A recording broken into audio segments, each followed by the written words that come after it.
It is Adios, high, amigo. It is far, and it is gone. Holy cow. Zane Harris crushed that one. A long drive towards right center field, and it's gone in the trees. Hit from Braithwaite. Swung on and missed, and the ball game is over. The Harbor Hawks have defeated the Katuitt Kettleers. That one is a good long drive towards left field, and gone! You're listening to the Harbor Hawks Baseball Network.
Less than ideal conditions from Spillane Field in Wareham, Massachusetts, but Lincoln, we're here, ready to go as the Hyannis Harbor Hawks are getting ready to do battle with the Wareham Gateman. Austin Akuta, Lincoln Revel up in the cage above the visitors' dugout down the third base line. Taylor Farmer is with us as well. And Lincoln, we'll get to lineups in just a moment. We're going to just toss it right over to Taylor and check in with an update. Well, guys, not a sunny one like it was in Falmouth on Wednesday. It's rainy and cold out here, but we're hoping the Harbor Hawks will carry the momentum over from Wednesday night. And with the field conditions, no BP before the game, so we could see both teams getting off to a slower start tonight. Thank you very much, Taylor and Lincoln. I think she's right that we're going to get off to a slow start, or at least some less than ideal conditions. You might see some more errors in the infield tonight. Definitely slippery out there. Yeah, it's really misty here tonight. It's been just an ongoing mist ever since we arrived here. We're all covered up right now. All our equipment's covered up. And you know that the ball, as the game goes on, is just going to keep getting wetter and wetter, and it's going to be hard to keep control of it later on in tonight's game. So let's take a look at the starting lineups tonight. Lincoln, who is in the lineup tonight for the visiting Hyannis Harbor Hawks? Yeah, starting off for the Harbor Hawks, we're gonna have Caden Rose playing center field. Kyle Ball, the usual 1 and 2 spot for the Harbor Hawks recently, followed by Ryan Romano, the second baseman in the 3-hole. Cleanup hitter tonight is going to be Marcos Pujols playing first base, followed by Mitch Hardigan in left field. Mason Greer playing third base, followed by Zane Harris in the DH spot.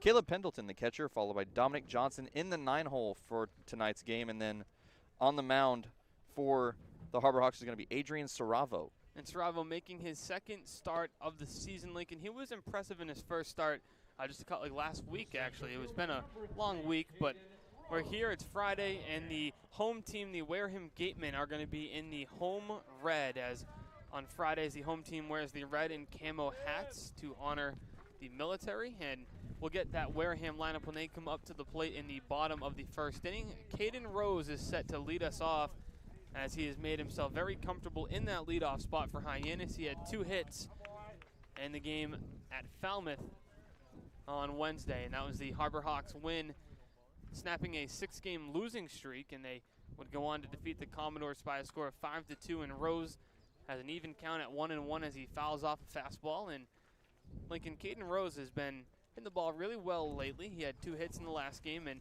had a couple hits throughout the week. His average has raised to 265 with a 375 OBP. You definitely like what you see from him in the leadoff spot. Yeah, you have. That's definitely what you want from that leadoff spot, is really just you're looking to get on base, looking to be the first RBI of the game. Rose, when he gets on, can run. He has 3 stolen bases in 4 attempts as he takes a ball in the outside corner, 2-2 the count.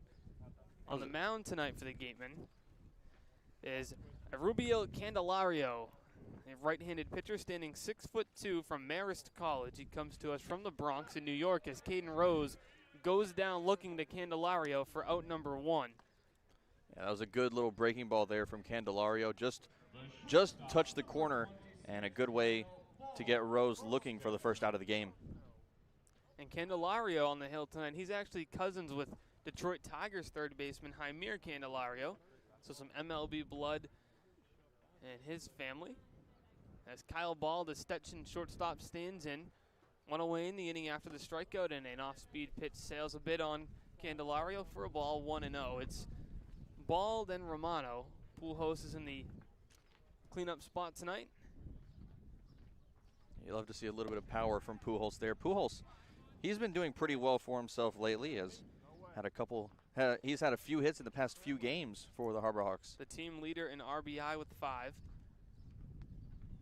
1-1 to Kyle Ball. Misses. It's 2-1 as he takes on the outside corner. Yeah, and those 5 RBI, a huge help thanks in part to a 3-run home run that he had just a couple of games ago. I was back at McKeon Park against the Commodores as Kyle Ball fouls off an off-speed pitch, 2-2 the count.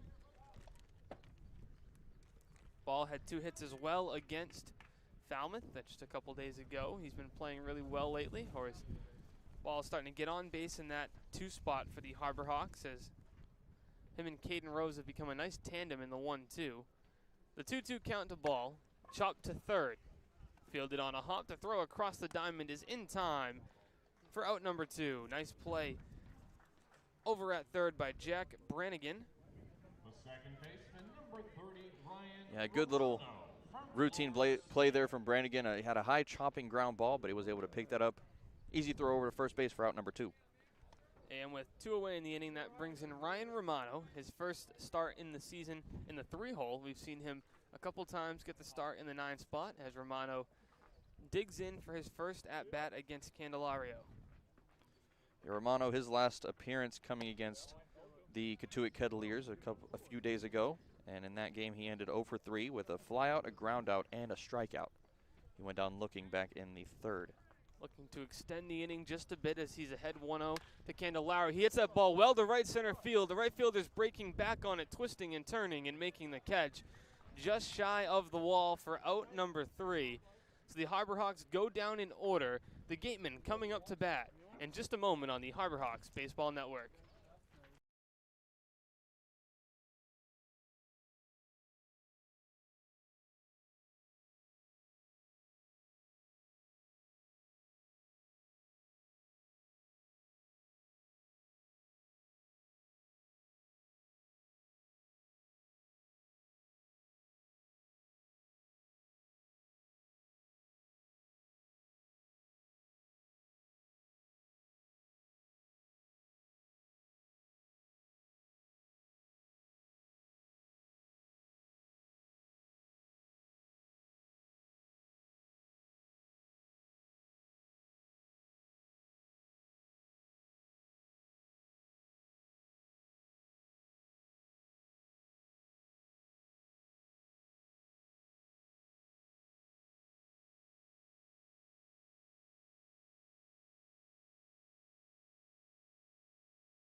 Back here from Spillane Field in Wareham, Massachusetts. Austin Dakuda, Lincoln Revel with you as the Harbor Hawks are back in the field. It's Adrian Saravo on the mound as he gets ready to make his second appearance of the season. But let's take you through the Gateman lineup as it's Tommy Troy leading off and playing second base. In the 2-hole is Trace Gonzalez, the center fielder.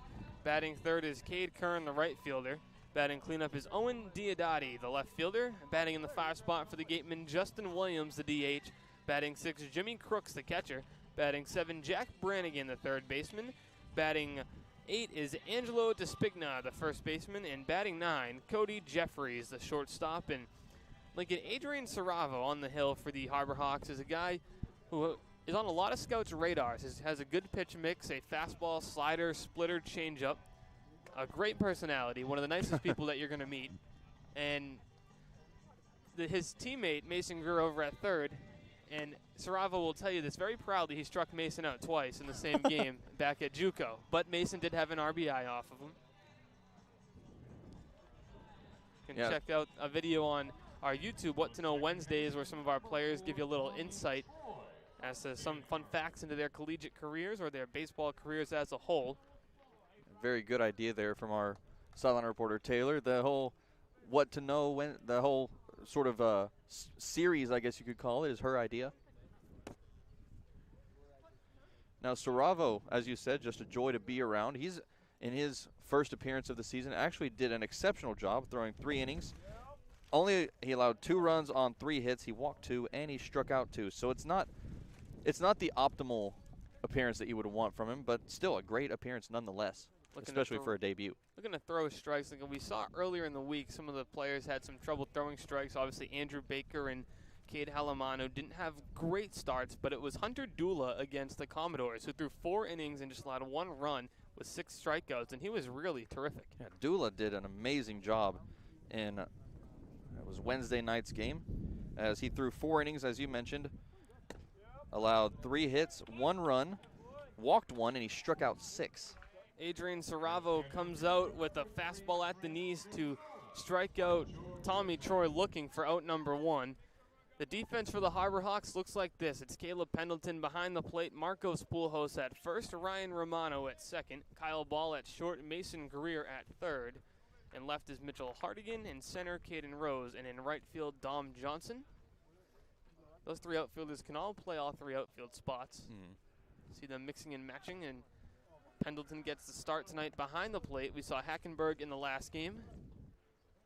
He won't be with the team for a little bit as he's had some private workouts, so best of luck to Adam Hackenberg, the Harbor Hawk catcher, as he continues his baseball journey.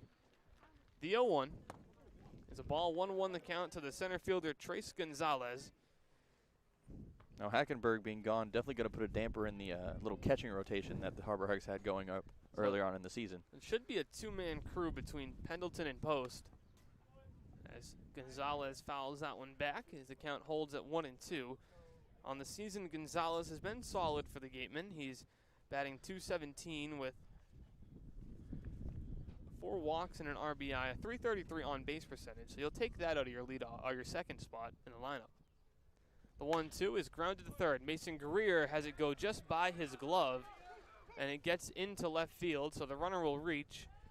As tough field conditions are already rearing their head with the slippery ground, bad hops, the stone dust infield. Yeah, Greer thought that ball was going to bounce just a little bit higher than it did. As you mentioned, the wet conditions making the grass damp and really deadening the bounces from the grass, and just went underneath his glove. I'm not sure if they're going to count that as an error because he didn't technically touch it with his glove, but it was a pretty routine play, so we'll see what they call it. With 1 away, there's a runner on first in Trace Gonzalez. He does have 1 stolen base on the year. He was caught once, so at a 50% clip, he's swiping bags. Only 2 attempts, though. Ground ball to short. Kyle Ball steps on the bag for 1. The throw on to first is in time to end the inning. Great play by Kyle Ball, and the Harbor Hawks set down the Gatemen as we head to the top of the second, scoreless from Spillane.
Top of the second gets ready to begin as Marcos Pujols digs in for the first time tonight. Pujols is playing first tonight for the Harbor Hawks.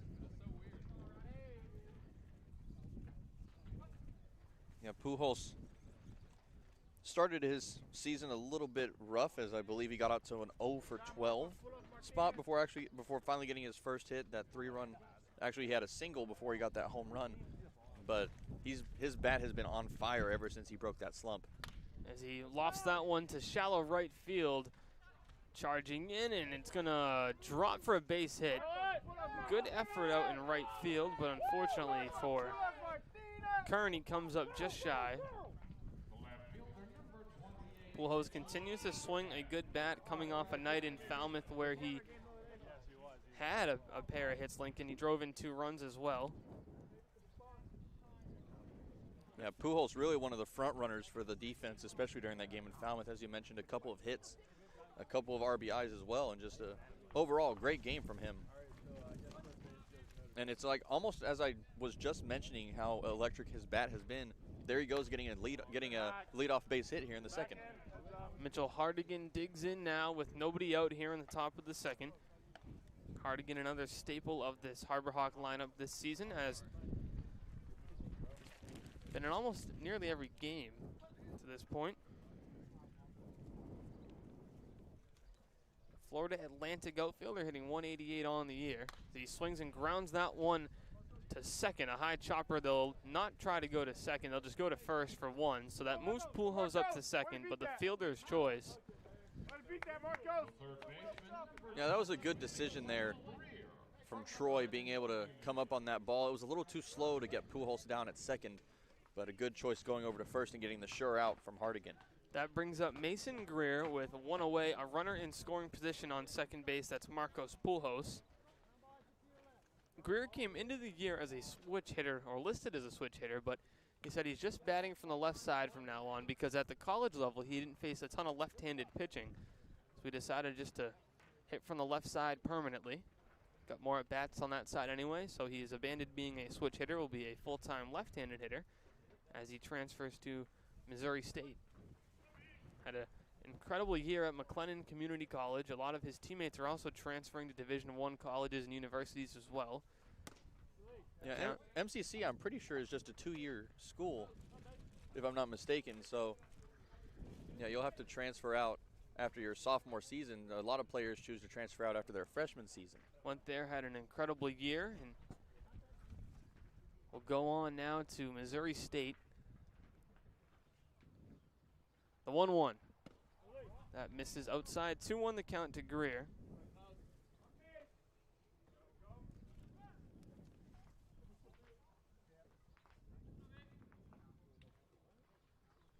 Now, Austin, as we mentioned earlier, it's just continuous mist here in Wareham, and the spot we're in for this broadcast not ideal.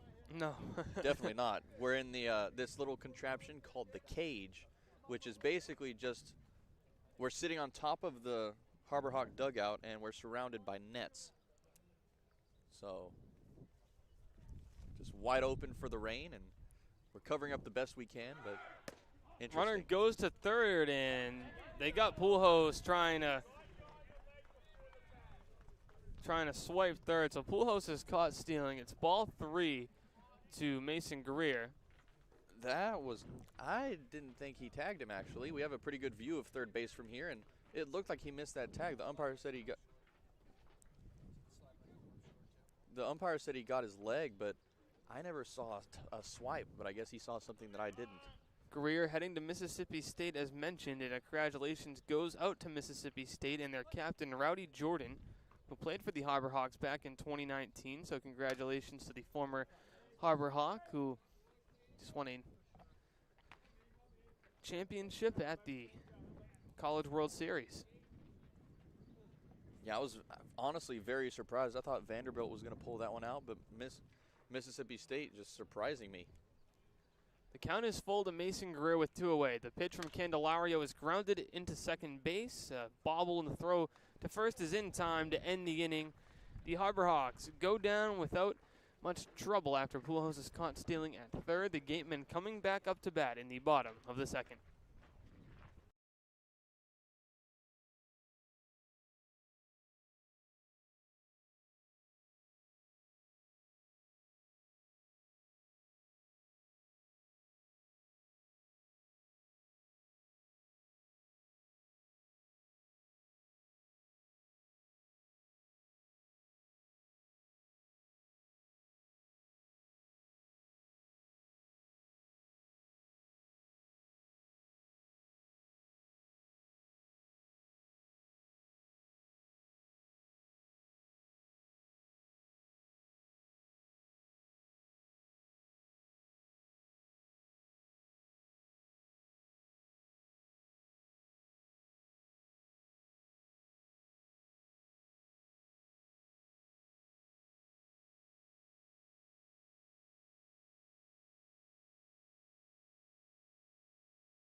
Gateman coming up to the plate as the Harbor Hawks get ready to do battle here in the bottom of the second. Still scoreless from Spillane Field. Austin Dakuda, Lincoln Revel here with you in the cage. Not the booth tonight. We're in the cage above the visitors' third base dugout.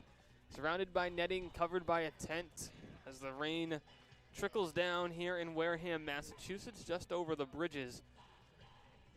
And I wouldn't say we're on Cape Cod for this one, but no, we're not. Just over the canal. Yeah, just a little bit shy of it. Owen Diodati getting ready to lead us off, the left fielder in today's ball game. From Alabama. Teammates with the Harbor Hawks center fielder Caden Rose. Saravo back on the mound, having to deal with the muddy mound as the mist continues to fall. He was actually using like a little chisel thing almost to scrape off his cleats on the mound. Fires a fastball and gets a strike call on the outside corner at the knees. 0-1 the count to Diodati. Diodati was a freshman All-American according to Collegiate Baseball News in 2020, a first-team All-Canadian from the Canadian Baseball Network in 2020 as well. Very vocal third base umpire tonight. Is that Sparky? I don't know if it is. We'll have to get a check on who's over at third. We had somebody else a couple nights ago that was very vocal as well, but I don't think it was Sparky Burns, but we'll have to see. The 0-2, or the 1-1 rather. 2-1 the count. Scoreboard has stopped adding the balls and strikes out in right center. Not very can't see too far out there with the mist and the fog and the haze. Yeah. One's fouled off towards the school just behind Spillane Field. None of the conditions in today's game are helping the players at all. No. Yeah, misty, muddy, foggy. Get a little bit of everything. I mean, it's just all going up against them. It's really it's going to be a good test to see for these scouts what they can do. And a strikeout there by Saravo as he gets Diodati swinging for out number 1. Saravo's been impressive early on in this ball game. Allowed one base runner to reach. It was actually an error, so he really didn't allow Gonzalez to reach. An error, then he was quickly eliminated after a double play to end last inning, which brings up Justin Williams after the strikeout to Diodati to start the bottom of the second. First pitch to Williams. He's behind a fastball, and Saravo is really humming it tonight. Yeah, Saravo, as we know, a guy that can pump it in the low to mid 90s, just a aggressive pitcher, and he's pounding the plate right now. That one misses for a ball. 1-1 the count to Justin Williams. He's at DH tonight for the Gateman. You know, I can't tell how fast these pitchers are coming in, but that breaking ball looked like, that little off-speed pitch looked like it had a lot of difference. Williams has some pop from the right side as he has 2 homers on the season for Wareham. 5 RBI as well. 12 homers as a team for the Gatemen on the season to go along with 36 RBI compared to the Harbor Hawks 3 homers and 22 RBI. Well, I will say, judging by how close the fence looks from here, I can understand where they have so many home runs. Does look a little bit more shallow than McKeon back in Hyannis. Yeah, if you remember back, Ryan Romano, who had that fly out to right field at McKeon Park, that probably would have, maybe would have gone close to the warning track. But here, that was just a foot or two shy of the fence. So Williams draws the walk with 1 away here in the bottom of the second. First walk issued tonight. First base runner technically allowed by Saravo. I won't count the error against him, so yeah. That brings up Jimmy Crooks, the catcher. Of course, a walk. You don't want to walk from Saravo, but I will say just what you want to do, walks are okay to get. What you want to do is you don't want those walks to get out of control, which we've seen from the Harbor Hawks a few times this season. Everyone seems to walk, 1 or 2 guys here or there, but it's when the walks escalate to 3 or 4 a game where you start to have some issues. Yeah, walks will haunt you. It's like I've said, if you walk more than 5 players, it will most of the time it will prove fatal if you walk more than 5. Count is 1-0 to Jimmy Crooks. Crooks on the season, hitting .238. He has a homer and 1 RBI. Pair of walks for the catcher as well. He swings at a fastball up in the zone, fouls it straight back off the chain link backstop.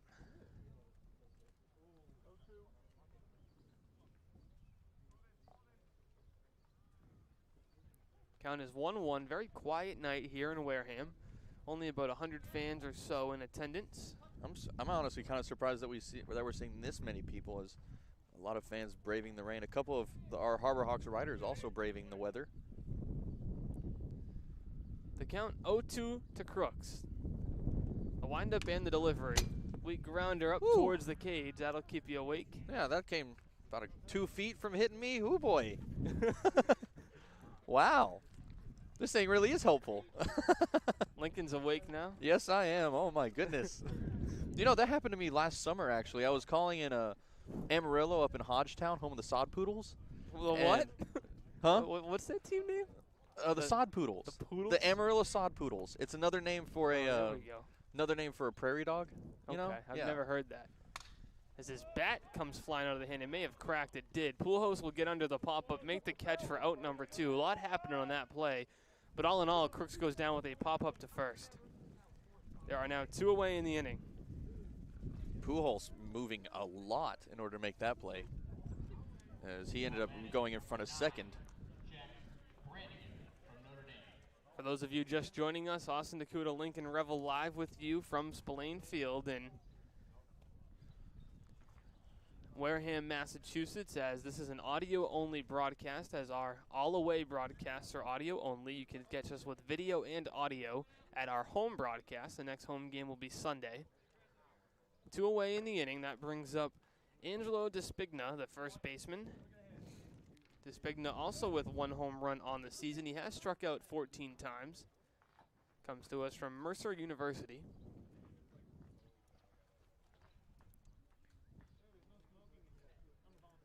Oh, 0-1 the count as Saravo comes set. The leg kick and the delivery. That one's a soft grounder to third. Greer's going to have to charge in. He barehands it and have no play as it dies out on the wet grass for an infield single.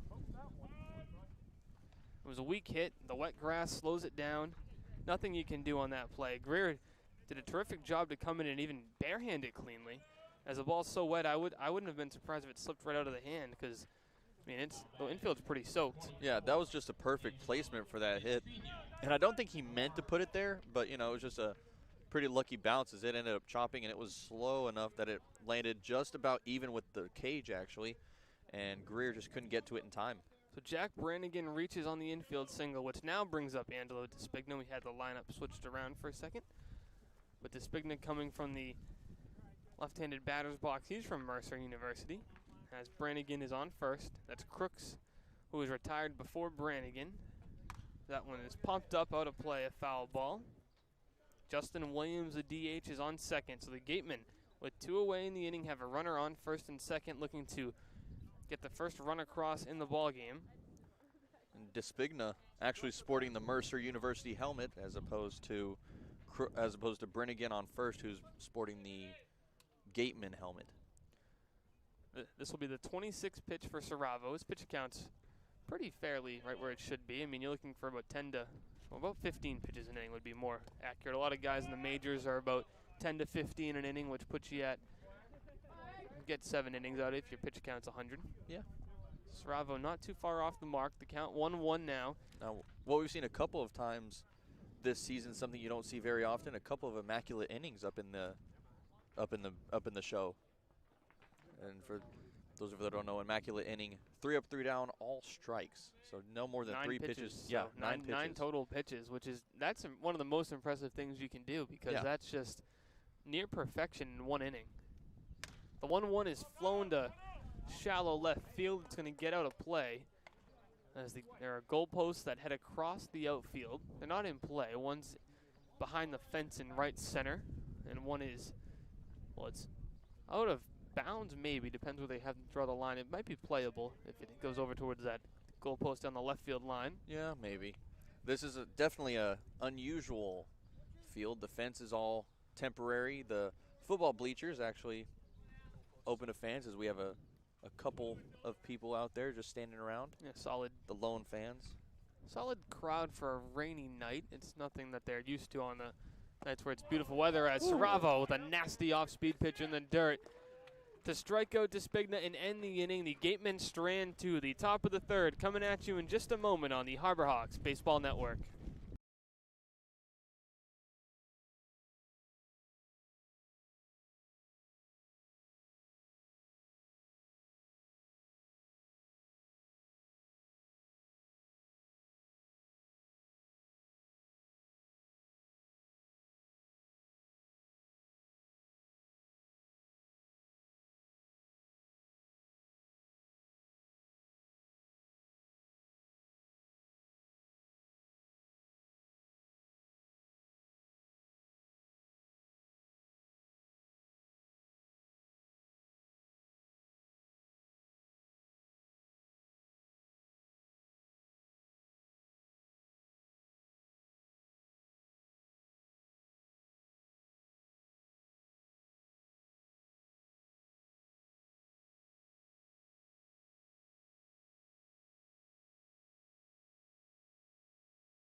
Back here for the top of the 3rd inning, Zane Harris gets ready to lead it off for the Harbor Hawks. Austin Dakuda and Lincoln Revel up here in the cage, as the Harbor Hawks and Gateman are gridlocked at 0-0 through 2. Yeah, pretty even game so far. A couple extra base runners for the Gateman so far, but a very even game so far. Harris takes a ball in the dirt, 1-0. Candelario on the hill still for the Gateman, as they sport their Friday Reds and the camo hats, as the Harbor Hawks did last Friday when they were home. Sure, these uniforms get shared around the league throughout the year. The 1-0 to Harris. That one comes in and hits him off the back foot, as he'll reach base safely on a hit-by pitch. So leadoff man is on here for Hyannis, as that'll bring up the catcher, Caleb Pendleton. And Lincoln, Caleb might have the most unique baseball fact on this team. His first 2 collegiate at-bats were both grand slams in the same inning.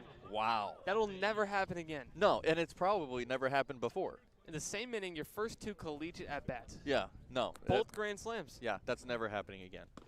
Pendleton takes a ball, 1-0 the count. Now, I can't even fathom witnessing that happen. No. Now, What do you think so one, most impressive, and two, more likely to happen? So either his 2 grand slams in the same inning, or I don't know if you heard about this, but Hope Troutwine, starting pitcher for the University of North Texas softball team, threw a perfect game this past season with 21 strikeouts. She struck out every batter. See, I think that might have happened before in college softball. I feel like I've heard about that, so I'm going to think the 2 grand slams in the same inning would be less likely, as Pendleton gets under that one and flies it to center field. It's going to hang up there in the dark skies, and the catch is made for out number 1. Nice job coming in on it by Tres Gonzalez. He had to run a long way to get it, but Pendleton did get up under it a little bit. As we're going to take a moment for Candelario to scrape the mud out of his cleats. Yeah, and you were right. That has happened before in a way, because Troutwine actually did the same thing, but where she struck out 21, but it wasn't a perfect game, and it also went to extra innings. All right. So I think I have heard about something similar to that in college or high school, but I've never heard of your first 2 at bats and anything being both grand slams in the same inning. Yeah, That might be the least likely thing to ever happen. Yeah, it's probably never happened before, never happen again. It's amazing.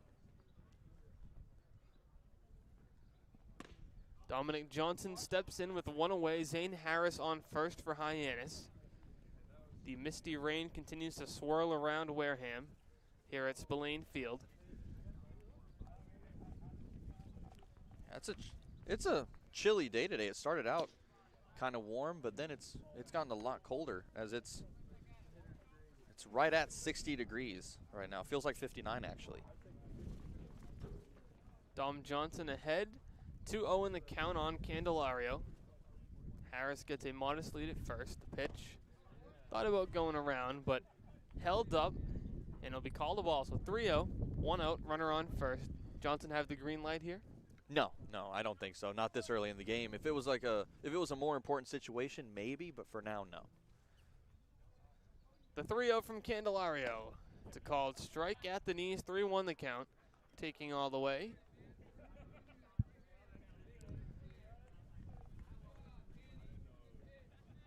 The American flag in right center blows from left to right. Wind kind of swirling that way, but it changes almost every second. The 3-1 is hit by Johnson a long way to right center field. Back on it at the warning track and making the catch for out number 2. And that's the second ball hit to that exact same spot that was caught just in front of the wall, as they're really carrying to right field. Yeah, they are. And I thought that one was gone, honestly, as that looked really good going off the bat, but just a little bit short for the second time. And I'll bring up Caden Rose, the leadoff man for Hyannis, with 2 outs here in the top of the 3rd inning. Zane Harris still on first base. He reached after being hit by a pitch in the foot to start this inning. First pitch to Rose. He shows bunt. Can't connect, but he may have pulled it back in time, and he did. It's ball 1. Interesting thing to go for with 2 away, trying to bunt it. You don't see that. I don't think you see that very often. I know I haven't. That'll draw the third baseman Brannigan in on the grass as he's playing the bunt. That one's taken for a ball. 2-0 the count to Caden Rose. The Harborhawks are getting ahead in the count, and they're putting balls in play tonight, Lincoln. It just happened to hang up a couple times on them and happened to be hit at a couple of the Wareham defenders. It's the same problems that we've had for a lot of games this season, where they just fall directly to the defense, and it's not what you want to see. The count 3-0 to Caden Rose.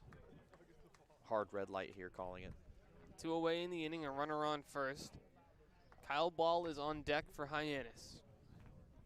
Candelario checks the runner at first, comes set. The pause in the 3-0. Called strike 3-1 the count. That was borderline on the strike zone. That looked like the same pitch as the one before. I mean, obviously it's hard to tell left and right from here, but we can see we have a pretty good visual of up or down. Yeah, I will say I have a little bit of experience behind the plate as an umpire, and I will say the difference between a strike and a ball on the border, it's so subtle from over here, but behind the plate, it's a huge difference. Caden Rose draws the walk with 2 away. That puts a runner on first and second for Kyle Ball.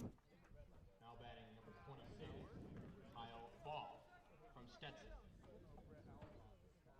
Ball up for the second time in the ball game as he grounded out earlier tonight.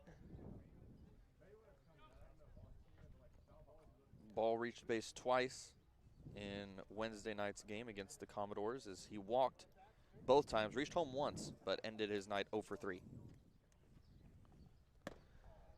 Called strike on the first pitch of the at-bat, 0 for 1. Candelario ahead now 0-1 on ball with Caden Rose on first, Zane Harris on second. His 40th pitch upcoming here in the top of the third. It's been effective. Pitch number 40 on the way as that one misses low for a ball, 1-1 the count. Now, Austin, as you briefly mentioned earlier, as we were coming into this game, the Wareham baseball field not like anything I don't think either of us have seen before. It's a little bit different, not only the dimensions, but the stone dust infield, but dirt around home. And the pitcher's mound as ball chops that one to second. The throw is in time at first to end the inning, so the Harbor Hawks strand 2. We head to the bottom of the third, still scoreless from Spillane in Wareham.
Adrian Saravo toes the rubber, scrapes the mud off his cleats as we get ready to go here in the bottom of the third inning. Austin Nakuda, Lincoln Revel here with you in the cage as the Harbor Hawks and Gateman are still knotted up at 0.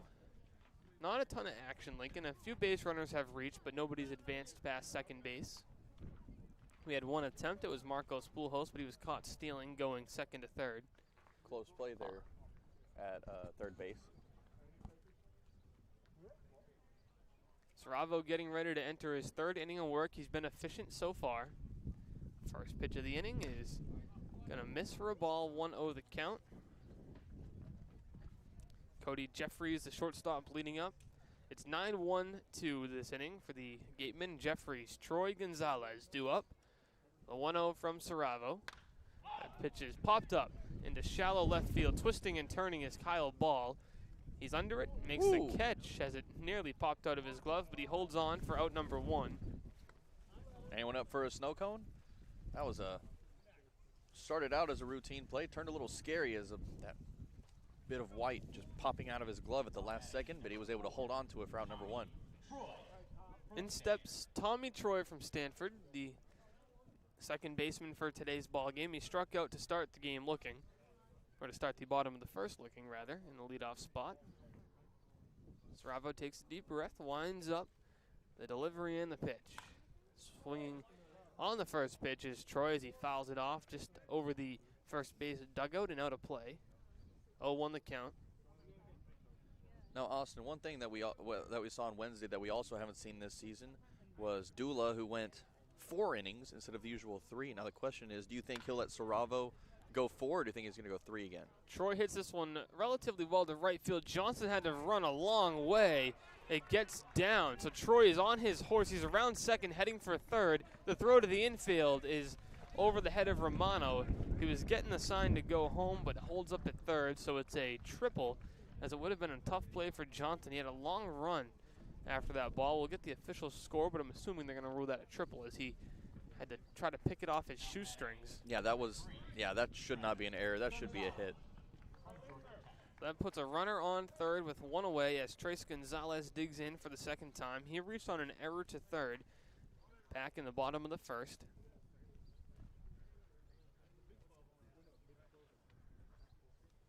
It will be ruled a triple, no error on the play. Johnson plays more towards right center, so he had a long way to go on that one. Tried to get to it, but could not get there. Yeah, his glove, actually, when it made contact with the ball, was about right over the foul line, so the umpire had to actually make the call as it hit his glove, whether it was foul or fair. First pitch swinging once more as it's fouled off towards the school, just behind the third base dugout. 0-1 the count now to Gonzalez. Infield plays in now with 1 away and a runner on third, trying to keep the score just where it is here in the bottom of the third. We're scoreless. Saravo comes set, the 0-1. It's going to miss for a ball, 1-1 the count.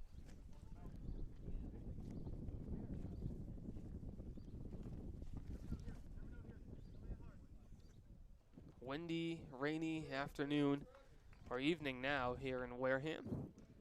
Weren't sure if we were going to have baseball, but we do. Looking to work our way through this ball game here in the bottom of the third. Saravo's looking to strand a runner on third, with the count being 2-1 to Gonzalez. Out in center field today for the Gateman. As you said, Austin, a windy day. Wind out of the northeast at 9 miles an hour. So far, we almost have an inch of rain, as it's at 0.8 inches. Gonzalez swings, and that one heads off towards the out-of-bounds area behind home. 2-2 the count.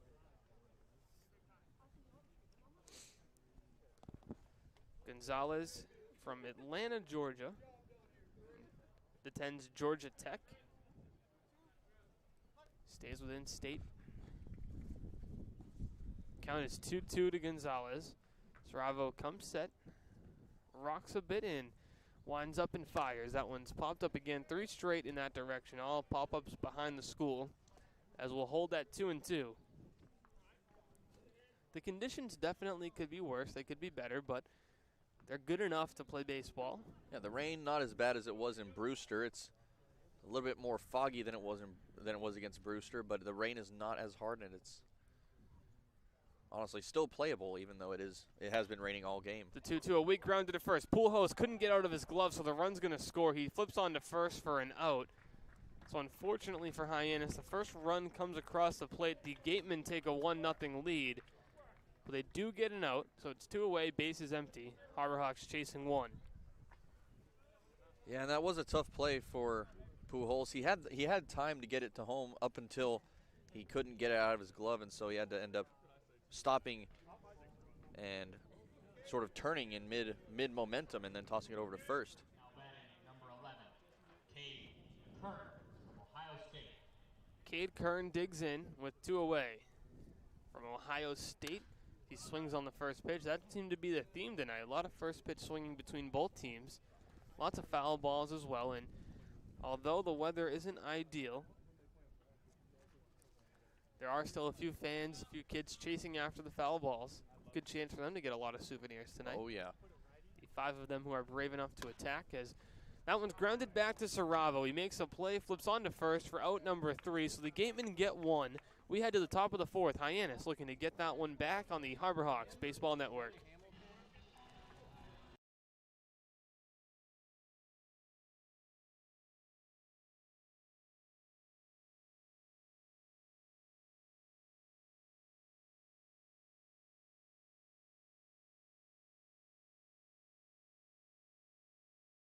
Field, as we're going to head it on over to our sideline reporter Taylor Farmer with more information on today's starting pitcher Adrian Saravo. Thank you, Austin.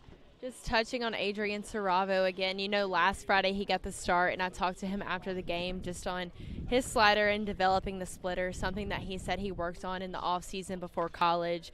He said he was really focused on that and getting better, and he says a good starting pitcher needs at least 3 pitches, and he feels he succeeded on developing more pitches. Just another good start for him tonight. Thank you very much, Taylor. And Lincoln, Taylor has a good point again with the different mix of pitches that Saravo displays. It can be very tough to defer from that splitter changeup to kind of tell the difference if you're a hitter.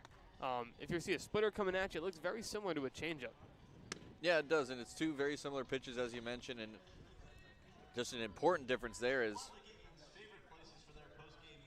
it's just 2 very different pitches, and it's very hard to hit either of those pitches. New pitcher on the mound to start the top of the 4th. It's a right-hander, Alexander Pham from Union City, University of San Francisco. He's made 2 appearances on the year, fired 2 1/3, has not allowed a base runner yet, or actually, excuse me, he has walked 2, but no hits allowed, no runs, and struck out 2. So Pham looking to pick back up where Candelario left off.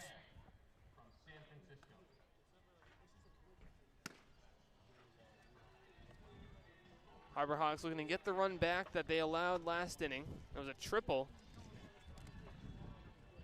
all the way to right field by Tommy Troy, who would come in to score on an RBI ground out by Tres Gonzalez, which brings us here to the top of the 4th inning. It'll be Ryan Romano set to lead us off. Romano, Pujols, Hardigan due up for Hyannis as Alexander Pham looks to continue the early success he's had this season.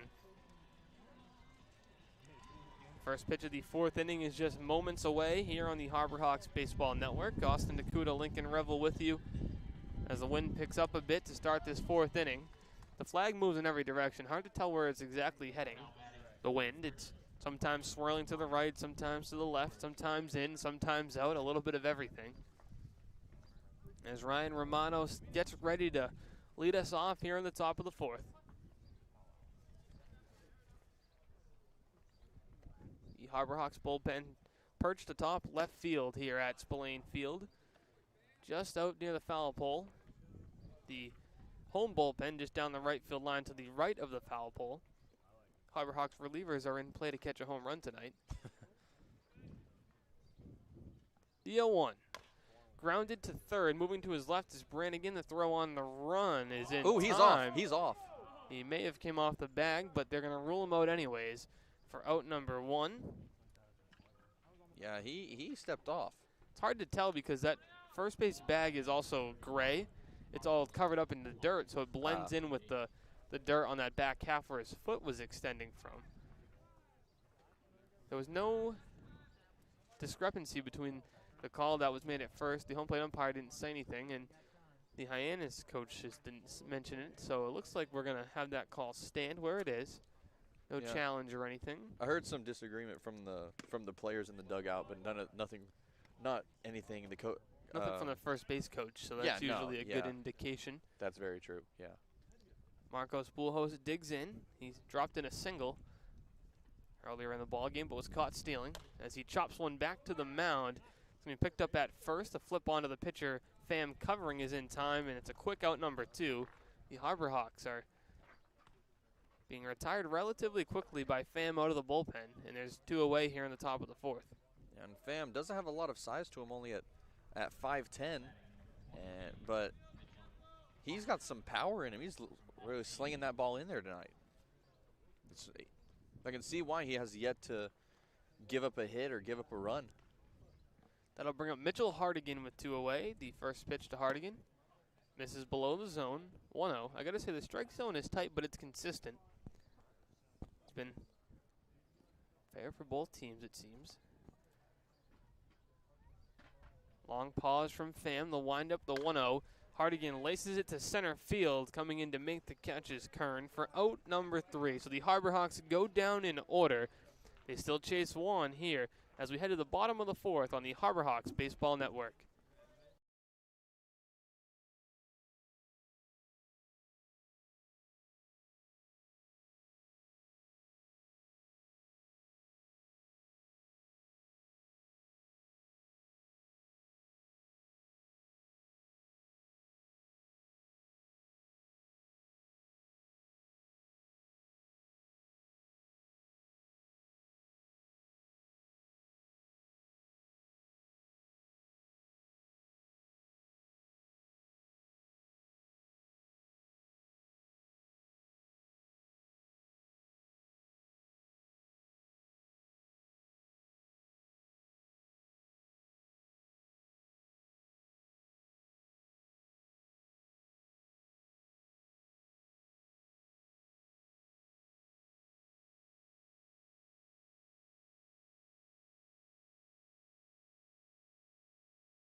Back here for the bottom of the fourth as Owen Diodati digs in to lead us off. Austin Nakuda and Lincoln Revel here with you as the Harbor Hawks are chasing one.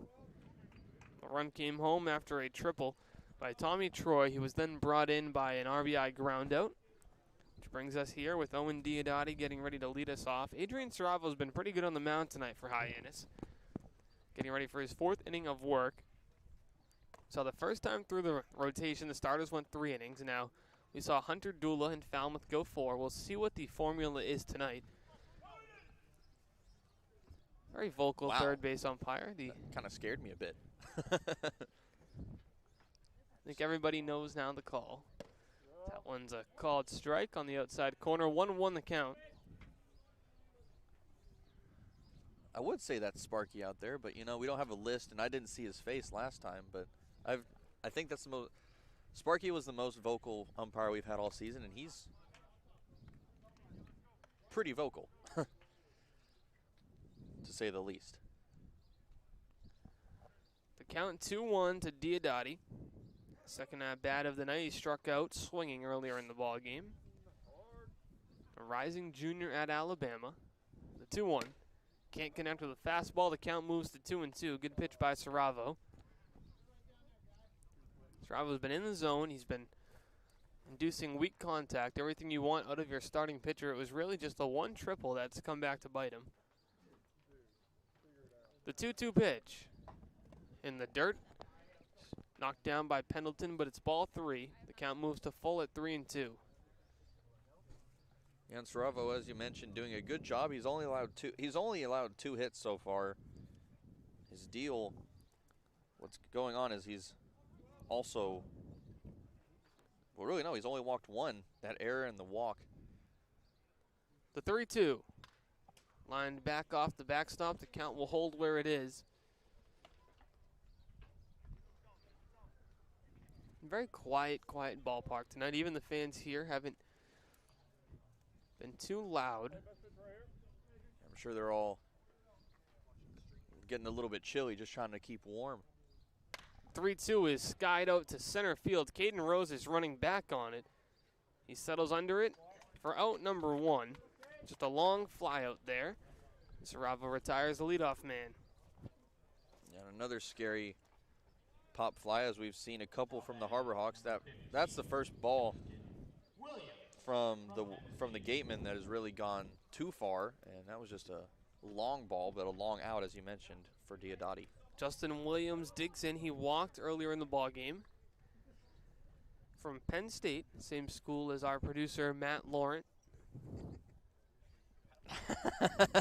That one is hit well by Williams. Johnson is back on. It was tough to see. Got lost in the lights in the sky, but Johnson makes the catch in right field for out number 2. I lost that ball right off of contact. It was hit a mile high. It's 2 away on 2 flyouts. 1 to Rose, 1 to Johnson. Yeah, Johnson ended up getting on that one a little bit late as he stood there, waited, sort of, I guess he had trouble seeing it off the bat too, but once he got it, then he started moving around, and he got there just in the nick of time.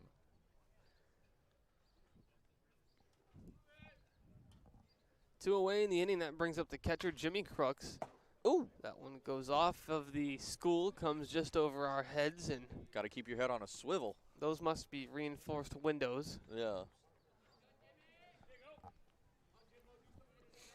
Saravo looking to retire the Gateman in order. He's ahead 0-1 on Crooks, who flew out to, or popped up to first earlier in the ball game.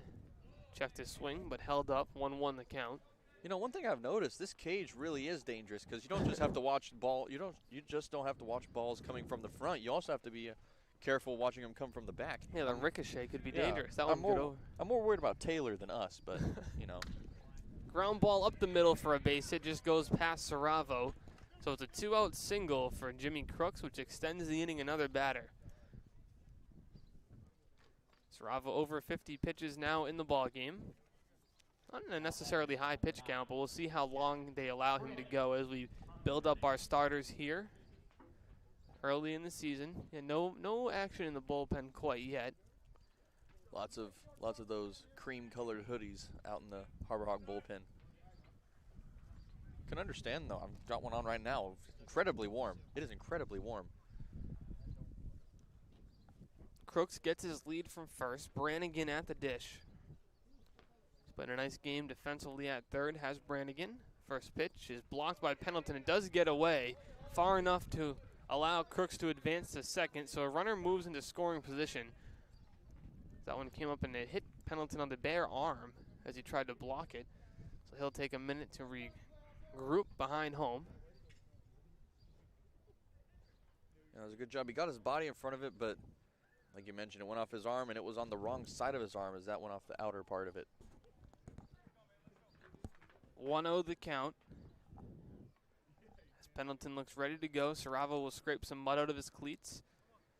As the mound looks to be really muddy. Like, we've seen both pitchers on both teams just really continually scrape that dirt out. But the rain has subsided for the moment. Knock on wood. Yeah, knock on wood is right. We know what happens in New England. It's still an overcast night, so I wouldn't put anything past it. Saravo comes set, takes a look a couple times at the runner. Fires home, called strike. 1-1 the count. Runner at second is Crooks, the catcher. Brannigan at the plate. The Gateman lead Hyannis 1-0. That lone run came back last inning, the bottom of the third, on an RBI ground out to first. The wind slowing down just a bit. The 1-1.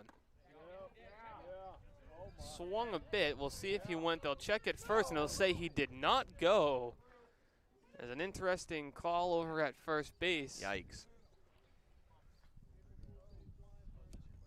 Judging from up here, he went by a few inches at least. I think we're on the same page for that one. I would agree. Yeah, it was a pretty noticeable gap in between the front of the plate and his bat. The count 2-1 as Saravo comes set. Takes a look at the runner at second. Couple peeks and now delivers. Fastball just comes up on him. 3-1 the count as it misses high. What we've seen a couple of times this season, that third out proving to be elusive. As with two quick outs, and then he gave up that single, and now behind it, count 3-1.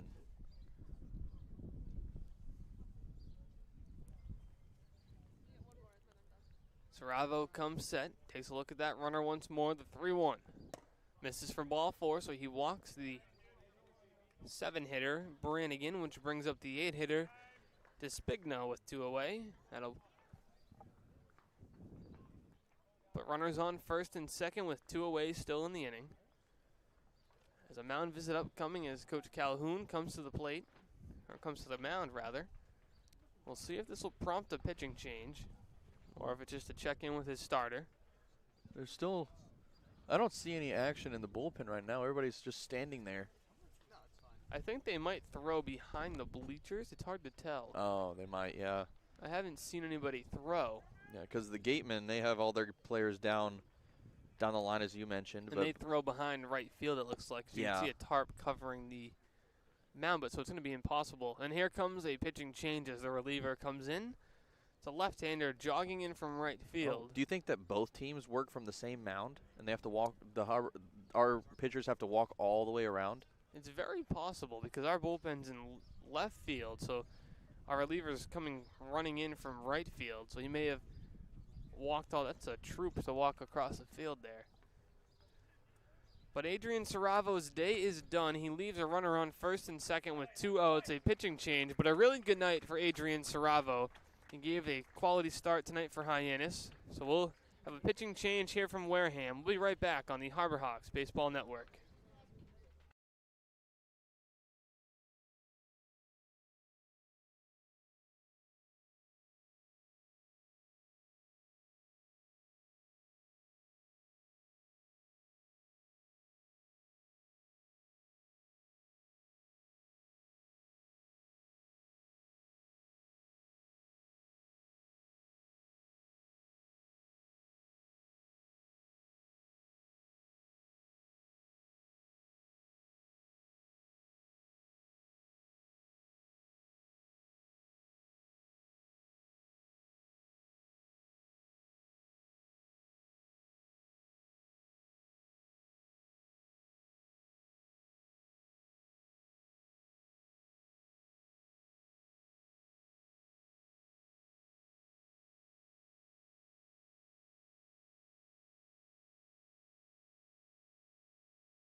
New pitcher on the hill for Hyannis. It's the left-hander Jonah Scalaro. As there's 2 away, he has to try to work, go to some danger. Runners on first and second now for Scalaro with Angelo Despigna up. He did single earlier in the ball game. Scalaro's been good out of the Harbor Hawk bullpen to this point. He's made 3 appearances, 3 2/3, just 1 run allowed as that's a chopper to second. Romano fields it, flips on to second for the out to end the inning. Scalaro with 1 pitch out of the pen to strand 2. The Harbor Hawks are still chasing 1 here on the Harbor Hawks Baseball Network.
The top of the 5th inning is almost underway as the Harbor Hawks are still trailing 1. The Gatemen have that 1-0 lead. Before we get going in the top of the 5th, a word from our sponsor, Curry College.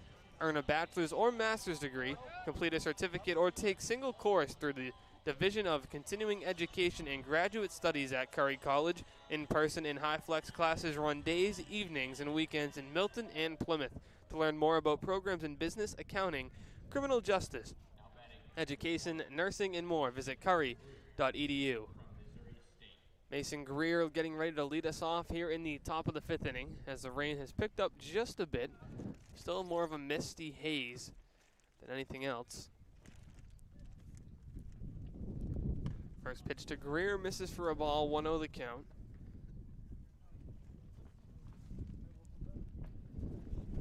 Greer was already drafted once back in the 2019 MLB draft in the 37th round by the Diamondbacks.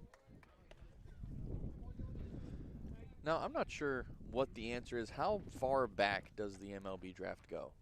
I'm not sure. I have to do some more research on that one. 37 rounds. Ooh. That one is popped foul out of play. The count 1-2 to Greer.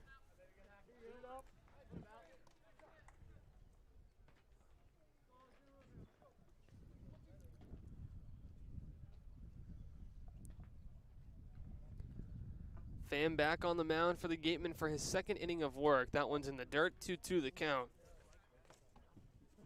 Pham through a scoreless 4th inning, set the Harbor Hawks down in order. Greer, Harris, Pendleton due up for Hyannis this inning. 6, 7, 8. Just saw the 2019 MLB draft. You said he was in the 37th round? That's correct.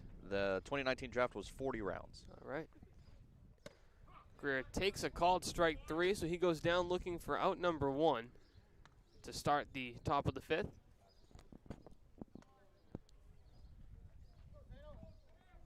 That'll bring up Zane Harris, who reached after being hit by a pitch earlier tonight. Harris from Wright State having a solid season. He does have a homer, one of the 3 home runs hit by Harbor Hawks this season. First pitch to Harris is grounded hard to third. It goes under Brannigan, past his glove, so Harris is going to reach base. The ball dies quickly in left field. That really shows you how wet the grass is, because that was scorched to third, but very quickly it comes to a stop.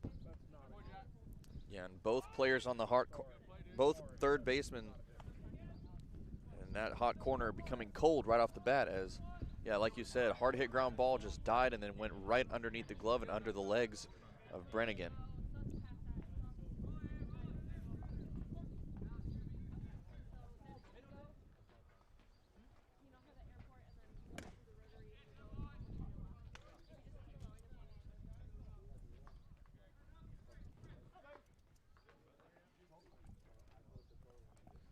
Caleb Pendleton at the plate now with Harris on first. One away in the inning. It was a leadoff strikeout by Mason Greer. Then Harris reaches on the error, and that brings up Pendleton. 1-1 the count to the Harbor Hawk catcher. Can't connect. 1-2 the count as he whiffs on that one a bit. His head came out just a bit as he was looking at Calhoun after the swing.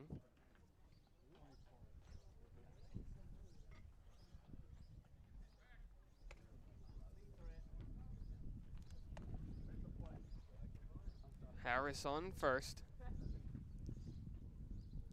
Pham on the hill still, Lincoln. He's been real good out of the Gateman bullpen. He has. It's very, very impressive.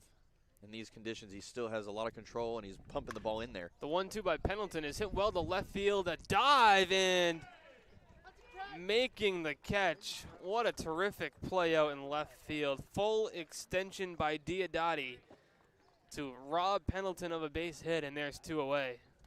Yeah, we've seen an unsuccessful dive from Kern earlier on in the game, but that one definitely not unsuccessful, as that was a magnificent play from Diodati, saving an extra base hit. And possibly what would have been the game-tying RBI.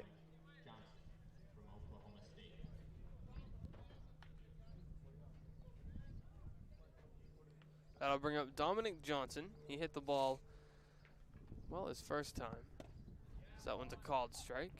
And Johnson, as we know, has already had 1 home run, which was to opposite field. He almost had 2 as in his last at-bat, launched one to opposite field out and right, and then just a few feet from heading over the fence. He likes to hit to that right center field spot. He's behind in the count, 0-1 to Pham. Takes a big swing and can't connect on that fastball, 0-2 the count.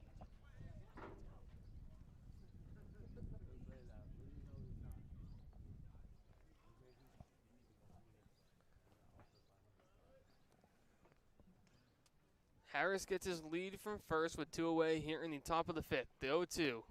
Called strike 3. Johnson goes down looking, and the side is retired. So the Harbor Hawks strand 1. The Gatemen still hold a 1-0 lead as we head to the bottom of the 5th.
The bottom of the 5th is ready to get going here from Spillane Field. I'm going to turn it over to my broadcast partner, Lincoln Revel, who will take over the play-by-play duties for the rest of the night. Lincoln, it's all yours. Thank you very much, Austin. Another wonderful job, as always. Thank you. We're ready to go for the bottom half of the 5th, as it's going to be Cody Jeffries, followed by Tommy Troy and Trez Gonzalez. The 9-1-2 hitters once again coming up for the Gatemen, as the 1-0 ends up coming in, and that is fouled off. Brings the count even at 1 ball and 1 strike. Jonas Scalero back on the hill here for his second inning of work. Oh, not full second inning, but he came in and threw 1 pitch to end the bottom of the 4th and strand 2 runners. But he's been real good out of the Harbor Hawk bullpen so far this season. And as you mentioned, a very efficient outing for the remainder of last inning. 1 pitch and 1 out. Can't ask for better than that. 1-1 now the count in the windup. Scalaro comes home. That breaking ball misses for ball 2. Jeffries at the plate, 0 for 1, had a fly out over to short. That little snow cone grab there from Ball back in the 3rd. As the 2-1 comes in, that's fouled straight back, hitting the backstop. 2-2 now the count. Scalaro has a good mix of pitches, a fastball, a couple off-speed pitches, a good changeup that he features, so definitely keeps the hitters guessing and very tough on left-handers as well. Jeffries from the University of San Diego came into tonight's game batting 190, as that's gone down a bit since that fly out, as that ball misses down low. Good stop there from Pendleton in the dirt, brings the count full, 3 balls and 2 strikes. Scalaro looking for his first strikeout here, don't want to walk the opening batter. Here's the 3-2. It's a shallow pop fly up towards second, and that's going to be picked up by Romano for out number 1. Good pitch there by Scalaro, just got him in on the hands a bit, a weak pop-up, and Ryan Romano not too hard over there to make that play, and he did a nice job drifting back, and a good out number 1. Yeah, he just had to drift a few feet over to his right, really, to make that grab. As that is now going to bring up Tommy Troy from Stanford, as we've mentioned before. He's currently at 1 for 2. He saw that big triple. Ended up being the only run so far for the Gateman and the only run of the game. Count at 1-0. Scalaro comes home. Misses outside, ball 2. Troy, along with the triple, went down looking to start the game off, as that was Saravo with his first strikeout of the game. 2 balls, no strikes to count, as Scalaro from the windup brings the 2-0. Big whiff there, as the count goes to 2-1 now. Terrific pitch there by Scalaro at the bottom of the zone, and got a real big cut at it, but it was a good location. And Troy just a little bit ahead of that pitch as the 2-1 comes in, misses up high. 3 balls, 1 strike the count.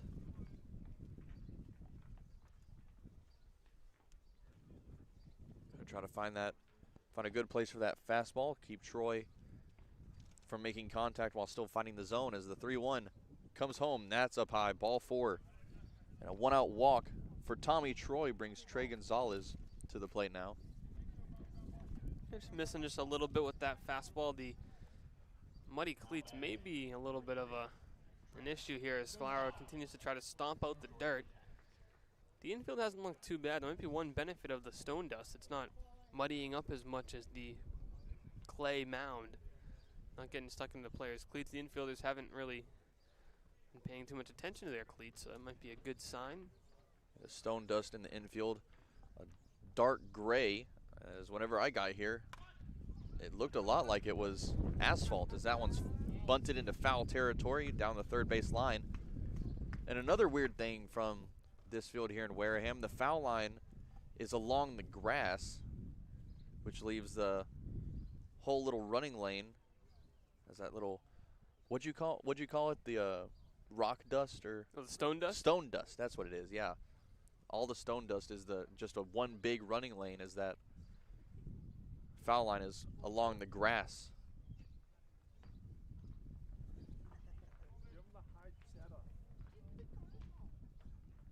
On 1 now the count, 1 out, 1 on. That's Troy over at first after being walked. Scalaro from the stretch. He steps off. Quick little recovery there, and we're back ready to go. Scalaro comes set. The southpaw with a look over at first. Kicks and comes home. And that one's ripped down towards right field, and that's going to be brought on by Johnson for out number 2. Troy stays at first, as he's going to be there with 2 away now, and that's going to bring Cade Kern To the plate now, the Ohio State Buckeye for his third at bat. Ball hung up just a bit. He took off in a hurry off the bat, but Johnson has good range in right field. He's played some center field as well, showing off the range, getting over, making the catch, and Scalero's 1 out away from stranding a man on first. And we've seen a couple of hits so far, a couple of hit attempts, that is, that have gone quite a ways. They look dangerous at first, and then it turns into a pretty routine play. Let's throw to first, not in time. I don't think they were trying to get him out at first. They were just trying to keep him at bay as Scalaro comes set. Ready for the first pitch to Kern. Runner goes from first. Ball misses outside, down to second, gets past. That's past the glove of Romano, as that was in plenty of time from Pendleton. What a throw. But Romano just couldn't come up with the dig. Yeah, it was a throw that had him there in plenty of time, but the throw was in the dirt, so it would have been a really, really tough pick at second base as it skipped in. Obviously, a really hard play to make at second base when you're trying to come over to cover the bag and turn your body. So if that throw was up about another couple of feet, you definitely have him, but unfortunately it was in the dirt. It was on target, but just very, very low and in front of the bag. So now a runner on second as Troy extends, and he's in scoring position once again. As Cade Kern now with a 1-0 count. Scalaro comes set, looks over at second before coming home. Misses a bit high, ball 2. And it started out as a dark day here, and it's turning into a dark night now as the lights have all come on. Lots of... Now, are they missing a lot of lights, or is it just, do they just have lights on half of the pole? I can't see the other sides of them. I can't either. That's a really good question. I hope that they'd have lights on both sides, but... Looks like a consistent pattern, though. Yeah, center field definitely a little bit dim. More dim than I'm sure Rose would want it to be. 2 balls, 1 strike to count, 2 away. Here's the pitch from Scalaro. Swung on and missed from Kern. He can't connect with it. 2-2 now the count. Terrific pitch by Scalaro on the outside half. Tried to go down, reach, and dig it out, but could not. Put you in a good spot here on 2-2. 2 balls, 2 strikes, 2 outs. Chance to strand Troy over at second. Scalaro ready for the 2-2. The pitch. Swing and a miss, and that is strike 3. That's going to end the 5th. And Scalaro strands a runner on second. The Gateman can't score any as they lead 1-0 heading into the 6th on the Harbor Hawks Baseball Network.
And back here for the top of the 6th inning, Harbor Hawks back at the plate.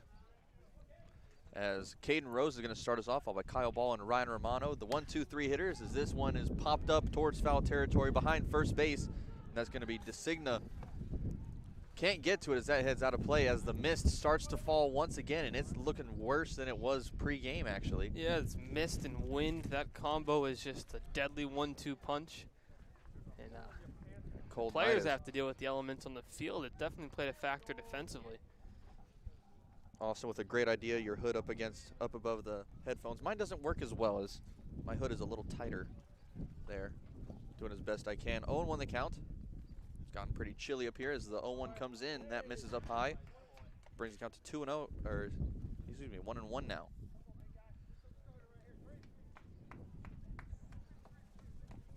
Rose, 0 for 1. He struck out looking in the first. He reached on a walk back in the third. And he ended up being stranded on first as the next batter ball ended up grounding out over to second. 1 ball, 2 strike the count. Just got to stay alive here. Keep fighting off a couple of the tough off-speed pitches till you can get a pitch you can drive. Pham back on the mound, starting from the stretch as Rose, a little bit of a, I think he wanted to check swing maybe. It wasn't a full swing, but either way, he goes down swinging as that is 1 away now for Pham in his 3rd inning of work. Now batting number 26, Kyle. And that's going to bring Kyle Ball up to the plate from Stetson as he is 0 for 2 with a pair of groundouts. First pitch is a called strike there from Pham. Now an interesting thing that we see from Alex Pham as he starts with his feet together, and then as he comes set, he spreads them out just a little bit. He's done a great job out of the bullpen. This one hit back up the middle, and that's through. Well, it's not through, but it's going to be far enough to where that's an infield base hit for Kyle Ball. And Alex Pham, the hitless streak is over as he's given up his first hit of the season. Yeah, just the 2nd hit of the night for Hyannis, the 5th total hit in the ball game between these two teams, and that ball just died. Told you how wet the grass is, Lincoln. It just slowed and slowed all the way towards center field, because that's a ball on a dry day that's probably just being fielded by the center fielder rather than the second baseman in shallow center. Yeah, and it doesn't help that the grass in the infield is a little bit thicker than you would want it to be. It's a little bit taller. Seeing a lot of clover, a lot of grass out there. And with 1 out, 1 on now, Ryan Romano is going to step to the plate. He's also 0 for 2 with a fly out and a ground out to his name. He did hit the first ball really well to right center field. And Pham has been just great out of the bullpen, Lincoln. 20 strikes, just 6 balls thrown. Wow. He's been very accurate. Yeah, you can see why it's taken this long for him to give up his first hit in his Absolutely. in his 3rd outing. He's pounding the zone, very consistent pitcher, very efficient pitcher at that. Just a great job from him as the count is even at 1 ball and 1 strike now. And as Austin mentioned earlier, Romano in the first almost had a first inning home run as that ball that he had was lofted towards deep right field and ended up being caught just a couple feet from going over the fence. Continues to get chilly here in Wareham, Lincoln, and that's got to be playing a factor for the players. It's just 61 degrees, feels like 57, probably the coldest night we've seen. Definitely cold for you. Yeah. And the guys from Texas that we have here. Mason Greer, one of them. Yeah, I'm just going to see just how warm it is back home, actually. This will be very interesting. Probably much of a big difference, probably. Let's see. So it's feels like 57 here. Back in my hometown, it is a brisk 90 degree wind chill. Oh, wow. That's nice and cold, huh? Yeah, 83 degrees, but it feels like 90. Just like spring, huh? Yeah, exactly. That's a typical spring day. 2 balls, 1 strike's the count. As Pham comes home, swung on and missed there, brings the count even. 2 balls and 2 strikes to Romano.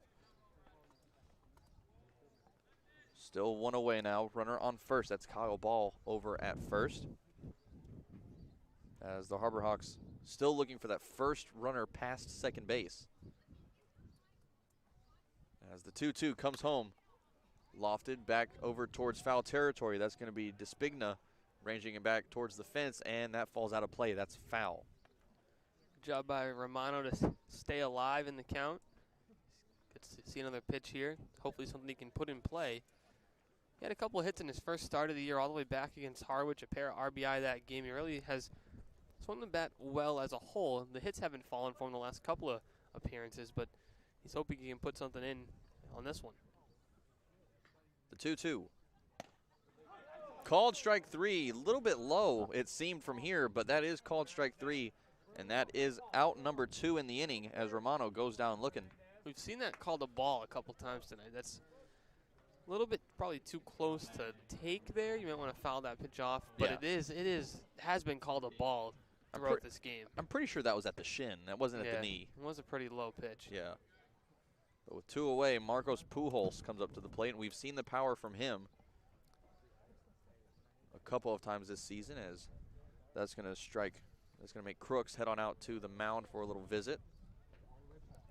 As Pham starting to dig in his cleats a little bit, get that mound, get the clay out of his cleats. The Harborhawks with a record of 2-7 on the season. They got their second win on Wednesday night against the Falmouth Commodores, and their first away win of the season at that. The Wareham Gateman not far in front of them in 4th place with a 3-4-2 record on the season. Long conversation here with Pham. His day might be done. It'd be interesting if his day ended here, as he's been very well out of the bullpen. That's going to be it. Might be a pitch count thing, or we'll see if they bring a lefty in. I wouldn't be surprised if they brought a lefty in with the left-handed hitters due up for the Harborhawks. We'll have to see. Well, with the pitching change, we're going to take a break here as we're in the top of the 6th, 2 away on the Harborhawk Baseball Network.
Back here for the top of the 6th inning, and before we get underway here, we're going to toss it over to our sideline reporter Taylor Farmer to hear about our away broadcasts. Taylor?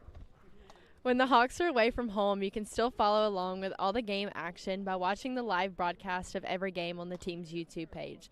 Broadcasters Austin Nakuda, Lincoln Revel, and sideline reporter Taylor Farmer bring you play-by-play from every game, so make sure to go to youtube.com, search Hyannis Harborhawks, and whether the team is home or away, you can follow along with every minute of action. Great job, Taylor. Taylor's new to doing our reads. She was able to get through it, though. New pitcher Lincoln on the mound. Who do we have now? New pitcher on the mound. By the looks of it, it's going to be Hunter Schulperort.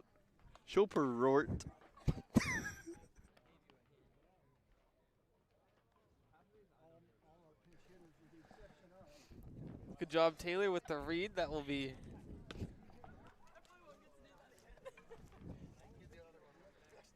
weird things happen in the rain, so just changing things up a little bit on the broadcast. Yeah. Trying to have some fun here in Wareham. And, you know, that was basically a cold read, and for a cold read, that was actually very impressive. It really was.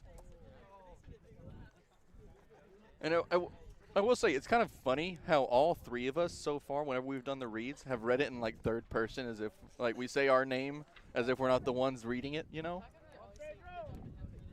I said good job to you. What are you talking about, Taylor? Taylor accusing me of not congratulating her. As we're ready to go back to action here. First pitch to Marcos Pujols. Actually, a throw to first is not in time, as this is Chilperut on the mound. Yeah, Chilperut, this second game of the year, Lincoln. He threw 2 in the last time he was on the mound, and as is expected, he's a lefty to come face these lefties that the Harbor Hawks have due up. And the first pitch to Pujols fouled straight back, brings the count now to 0-1, 2 away.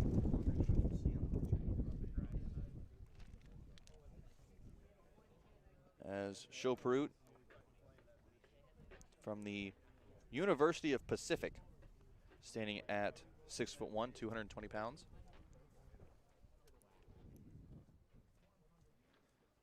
Here's the 0-1 from the southpaw, swing and a miss there. Pujols can't connect, 0-2 the count. Harbor Hawks with just 2 hits in the ballgame, Wareham with just 3, and runs have been at a premium, Lincoln. Just 1 between the 2 teams. Yeah, very defensive heavy game so far. Quite a few strikeouts, lots of groundouts and flyouts, deep flyouts at that. As the count now at 0-2, pitch comes in, another swing and a miss. He can't find it, and that ends the inning as the Harbor Hawks go down quietly. No runs on 1 hit, no errors, and 1 left stranded. As we head now to the bottom of the 6th, Harbor Hawks trailing by 1 on the Harbor Hawks Baseball Network.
Bottom of the 6th.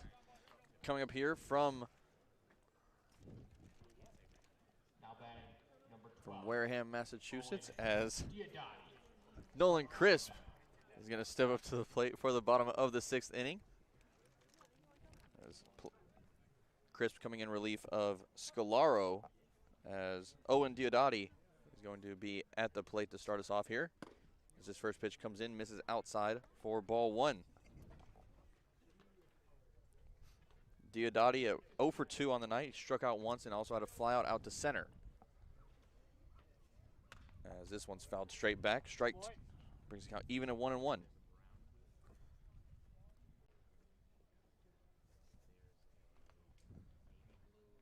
We've seen Crisp a few times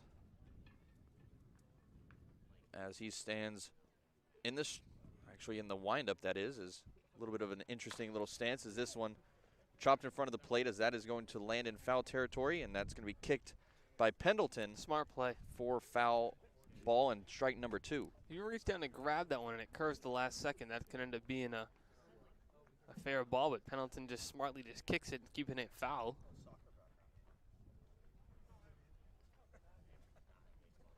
Count now at 1 ball and 2 strikes. Diodati walking back up to the plate, picking up his bat. The left-hander playing in left field for the Gateman here tonight. Once again, the Harbor Hawks trailing 1 here in the bottom of the 6th. As Crisp digs into his glove, finds the ball, and here's the 1-2. Swing and a miss, strike 3, as Diodati goes down swinging for out number 1 here in the bottom of the 6th, and Justin Williams from Penn State is going to step up to the plate now. Lincoln, we just continue to persevere through the conditions up here in the cage. Yeah, it's definitely hasn't been easy here tonight, as we're just continuing to get, I wouldn't say pummeled, but just wind is not kind to us. Wind Wind is and not, rain and cold and anything you can imagine, all while in a maybe 10 by 10 box, I think. No, not even 10. I'd say 8, 9 maybe. No, 8 feet, I think. Taylor's guess is 5.5.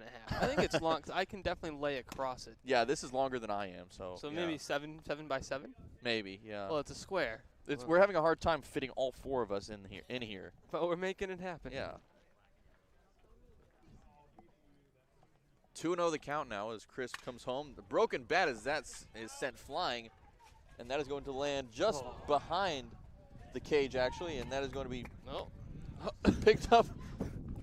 Oh, okay. That was an interesting little scenario. Yeah, a couple of souvenirs there, as one fan got a shard of his bat and the other one got the foul ball. And the fan is going to have to give up the piece of wood, sadly, as I don't know why they make him have to give back the wooden piece. Could be a weapon. I mean, that thing is pointy. That is true. That is true. But, like, remember the other day it was in he's keeping it. To it, actually. No, it was at home. It was a home game where a bat went into the crowd and a kid picked it up, and then he ended up getting it taken away from him. Yeah. Well, this kid's keeping his. I don't blame him. Yeah, keep that thing. Lots of broken bats in this league, as a lot of the guys aren't necessarily used to the wood. A lot of players, most of them almost, haven't swung wood in a while because a lot of these guys didn't play last summer, and obviously their collegiate season is metal. So you come here after probably a full year without using a wood bat, and a little bit of a difference, as that ball on the handle can cost you. Yeah, you might find them using a wood bat maybe once every blue moon, just for a fun little BP session. But yeah, you definitely don't see him using it on a regular basis. Some of them prefer wood. Ryan Romano said he prefers wood, but obviously metal more forgiving, a little more pop to it. Yeah, the wood bat definitely the better sound as whenever the ball hits off of it. One of the most beautiful sounds in the game. 2-2, here's the pitch. Misses just a little low, brings the count full. 3 balls and 2 strikes to count. Now, you might say the sound of the wood bat hitting the ball is kind of delicious, maybe scrumptious. I don't know if I'd say that. Here's the payoff. High fastball, swung on and missed. 4 strike 3, back-to-back strikeouts for Nolan Crisp. As Jimmy Crooks is now going to step to the plate. He's 1 for 2 on the night. And Pendleton being a sort of the direction giver, like the boss of the defense almost, giving tips to his defense about where to go, and what to do, really. I do like the scoreboard out in right center field here at Spillane. And lofted deep into center field. That's going to be Rose ranging back, and he'll settle under it for out number 3 as we head now to the 7th. Harbor Hawks still trailing 1 on the Harbor Hawks Baseball Network.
7th inning coming up here from Wareham as we're just about ready to get underway as Hunter Choperut back on the mound.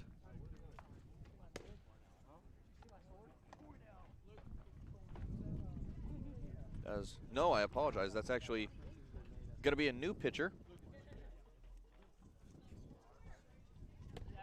That's going to be Spencer Miles at the plate, actually.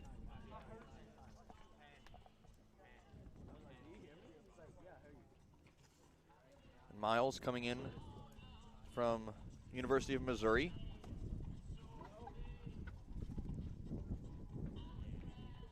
And he's standing in at 6'3", 183 pounds.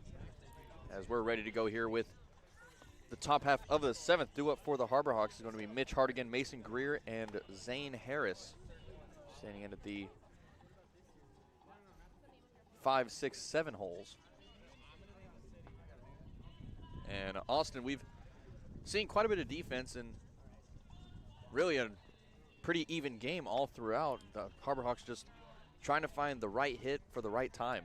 Yeah, just the one run across, and it was a triple. And then once you get that runner on third, a variety of ways you can score that runner, and an RBI groundout was what brought the runner Troy home for Wareham. And besides that, it's been all zeros. No runs coming across since the bottom of the third, and Lincoln just a quiet game, but there are balls being put in play, so it's not all just strikeouts or anything. It's just no real gap shots or hard-hit balls, really.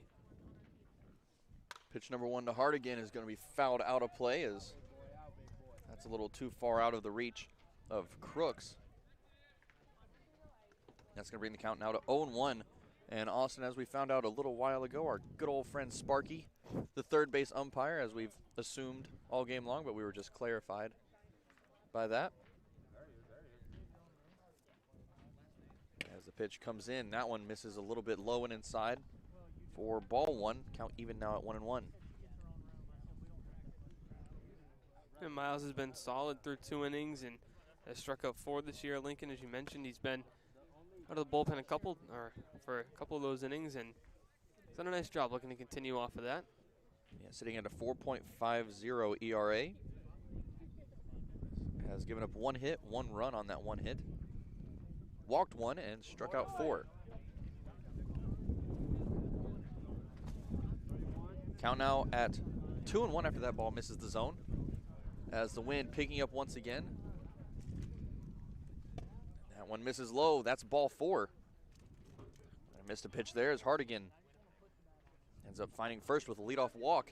And that's going to bring Mason Greer to the plate.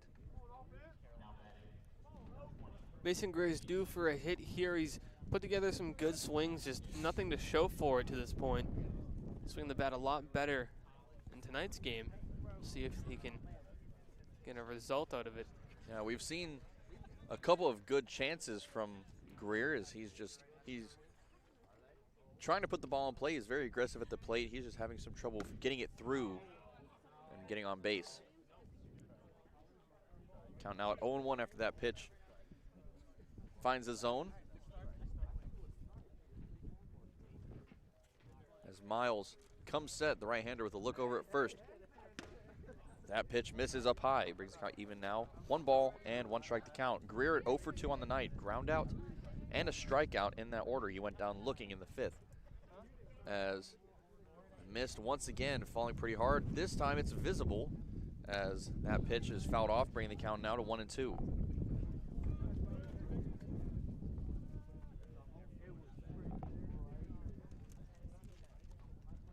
Yeah, the miss ended for a little while, but now it's back and it's... Oh, it's back. Yeah, definitely back, and it's just like it was earlier on. And the 1-2. Finds the zone, strike 3. Greer goes down looking for the 2nd time tonight and the 2nd time in a row, as that is 1 away now for Zane Harris. We got 5 fans in the left center bleachers, 4 next to us in the left field line, and about 25 left next to home plate. Surprised that this many people are sticking it out, Lincoln, as the conditions are not very kind. Yeah, I can honestly say I'd be listening to this broadcast if I wasn't doing it, you know? Yeah, that's fair. You wouldn't catch me here as a fan tonight, I don't think. That one misses the zone to Harris. 1-0 now the count. Harris, one of the few Harbor Hawk batters to reach base so far. He got hit by a pitch in the third. He's reached base twice, actually, after being hit in the third and then reaching on an error in the fifth. He's got a very good eye at the plate, a very patient hitter as well. Very selective. So Harris has had 2 plate appearances, has yet to put in an at-bat as the count goes to 2-0 now. Here's the pitch. That one is fouled off. So that's going to head on top of the high school. It's going to bring the count to 2-1 now. Miles, who started off this inning looking for that second out with a runner on first, looking to keep the Harbor Hawks at bay.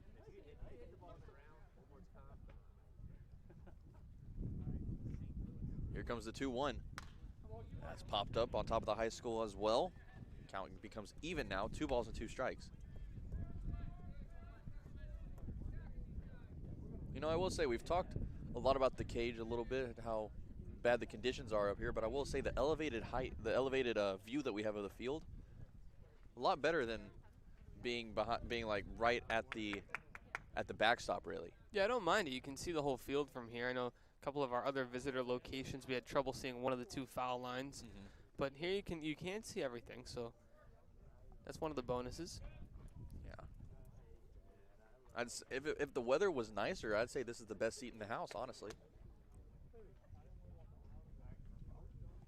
Throw over to first, and that was hard again. He started leaning out towards second, but ends up getting back in time as the count stays 2-2 with 1 away. See if Hardigan goes here. Calhoun's been aggressive with the base runners to this point, trying to get that extra base where the hits are limited, Lincoln. You'll do anything you can to move up 90 feet. Yeah, exactly, and especially at this late in the game where really with the weather that we're having, you could call the game at any time, honestly. Might as well try to finish it at least. Here's the 2-2. Swing and a miss there from Harris. He goes down. As that is back-to-back strikeouts now for Miles, as they're 2 away now with a runner on first for Caleb Pendleton. Great off-speed pitch in that at-bat by Miles, trying to keep the hitters guessing, and he does that to Zane Harris. Harris had fouled off a couple of fastballs in the at-bat, but unfortunately, Miles just wears him down a bit. Yeah, good battle there from Harris, but this was one he couldn't win, as now with 2 away, it's going to bring Pendleton to the plate. Pendleton behind the dish when in the field for the Harbor Hawks, as that first one misses the zone for ball 1. Now, Austin, there's actually something that I haven't noticed up until now. See that light pole right there? It's actually in the field of play. You are right. It's not behind the fence. That light pole right next to the visiting third base dugout. It's in the play. That's why I wondered the boundaries, Lincoln, looking down the left field line, because if that's in, it lines up with the dugout, and the dugout is out of play, obviously. So is there a line that goes down in front of us here all the way down to the bleachers, and does that make I'm assuming there's an out-of-bounds line, and I'm assuming that it extends past the bleachers, so the goalpost down the left field line would be out of play. Yeah. Because even though there's no fence, I think there is a line at some ballparks where some things are out of play. Pendleton goes down swinging as Miles strikes out the side, and we're going to head now to the bottom of the 7th inning. Hawks trailing 1-0 on the Harbor Hawks Baseball Network.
Bottom half of the 7th coming up. The 7th inning stretch just ended as the Harbor Hawks have taken the field once again. And due up now for the Gateman. That's going to be Brannigan, Despigna, and Jeffries, the 7, 8, and 9 hole hitters coming up for the Gateman.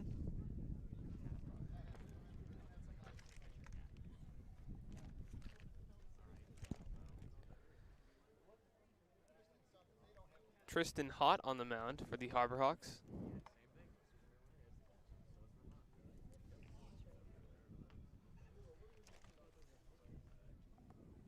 Hott still on the roster as number 0. We should probably get that changed here pretty soon.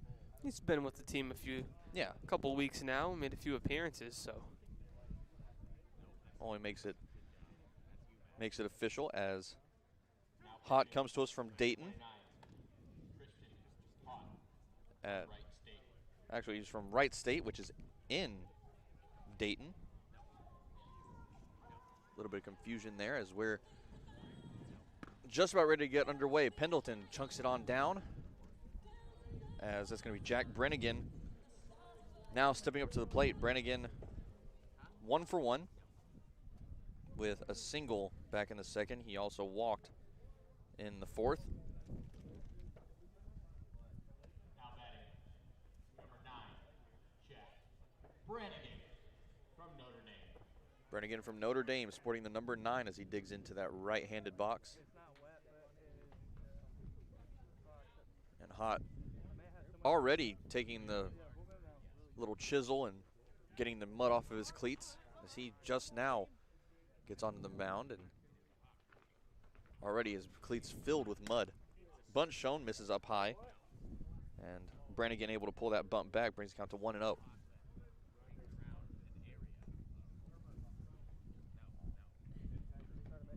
Hott coming in from the windup. Glove very much near his face. He brings it home, chopped just underneath here is a barehanded attempt from somebody in the Harbor Hawk dugout. Couldn't be made. Evens out the count, 1 ball and 1 strike. And you know that had to be painful with the cold weather we're having. A ball just hitting the bare hand of somebody in the Harbor Hawk dugout. Couldn't see who it was from here. Count now even 1-1, 2 away as Hott delivers. Ooh. And that ends up hitting him in the back as Brannigan heads on down to first.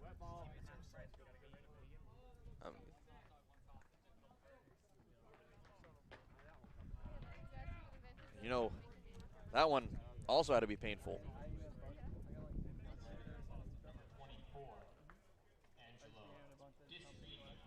And now, runner now on first. That's going to bring up Angelo Despigna, who is 0 for 2 on the night. Strikeout and a fielder's choice.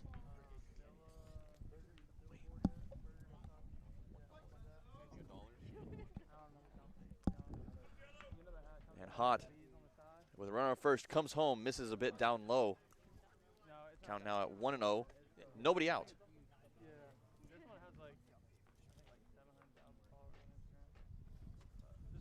Hott now from the stretch. He's bent over towards first. Ball behind his back as he comes set. Making sure his front foot gets in the dirt before coming home with the 1-0. And that is a called strike, evening the count 1-1 now with 1 away.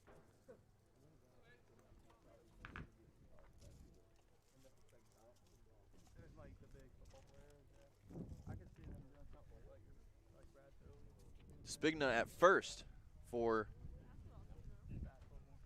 the Gateman here tonight as that one misses up high. 2 balls and 1 strike now the count. Wind is ripping around now. Yeah, you can hear it in the headsets. Really something that hasn't happened very often this season at all. Our buddy Sparky by second base as the 2-1 comes home. Misses up high, 3 balls and 1 strike now the count. A little bit of trouble locating the fastball here out of the bullpen. We'll see where Hott goes next with that runner on first and still nobody out. And the wet conditions taking its toll on the baseball, making control a little bit difficult for the pitchers here tonight. Here's the 3-1. That's inside. That one gets past Pendleton, but instead it's ball 4. So Brannigan gets a free ride to second as Despigna now on first. That's 2 straight runners on base without allowing a hit, as Brannigan ends up getting hit. And then Despigna reaches on balls, as with runners on first and second, nobody out. Cody Jeffries is now going to be at the plate. And that's going to prompt a mound visit for the Harbor Hawks. That mound is really muddying up even more now, and it's been a tough time there for Hot to try to find his footing. Yeah, and the wet conditions, I'd say, more than against Brewster, definitely taking a toll. As Brewster was all right until it just started pouring. Yeah, I mean, it was a mist for about half an inning and then turned to rain, and then we were done. Yeah. Here it's just a continuous mist, which isn't enough to cancel the game, but Right. it's just been getting more damp as we've gone on. A long visit from the Harbor Hawks, as that brought in the entire infield, and we're going to disband now. Hot staying on the mound. Once again, runners on first and second. That's Brannigan at second and Angelo Despigna over at first.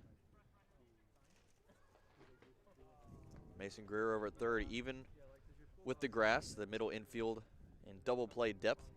Infield fly roll is in effect as Hot gets his sign from Pendleton. First pitch coming up to Cody Jeffries. Hot steps off over towards second. Nobody's holding him on, so there will be no throw over. Brannigan got over pretty quickly instead, so I don't think that would have ended up being a pickoff. He's really having a tough time with the cleats and the mud getting stuck in him. Keeps stomping him out after every pitch or every moment that he has a free time. Bunt shown, pulled back pick over to second, and that's out of the glove of Ball. He probably would have been safe either way, or he was safe either way. But Yeah. It was a good throw by Pendleton.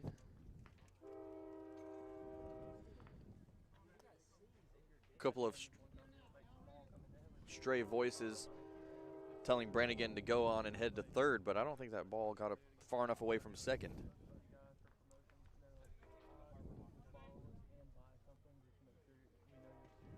Want to know the count. Hot delivers another bunt shown, and another ball misses down low. Count now goes to 2 balls, no strikes, with nobody out still, and the Harbor Hawks having some trouble getting that first out that we've seen a couple of times this season.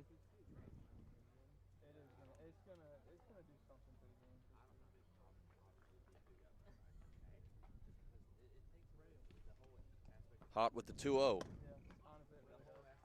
And back-to-back pitches really missing almost the exact same spot as that one's low and inside as well. 3 balls, and now no strikes the count.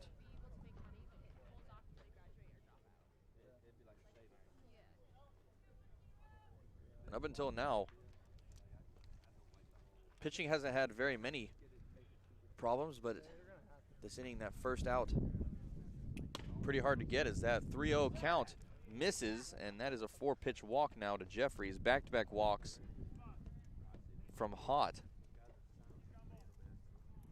And that's going to load the bases up with nobody out for Tommy Troy, who Troy, as we know, had that huge triple in the third, and a big chance for the Gateman to really score some runs here and take a big lead.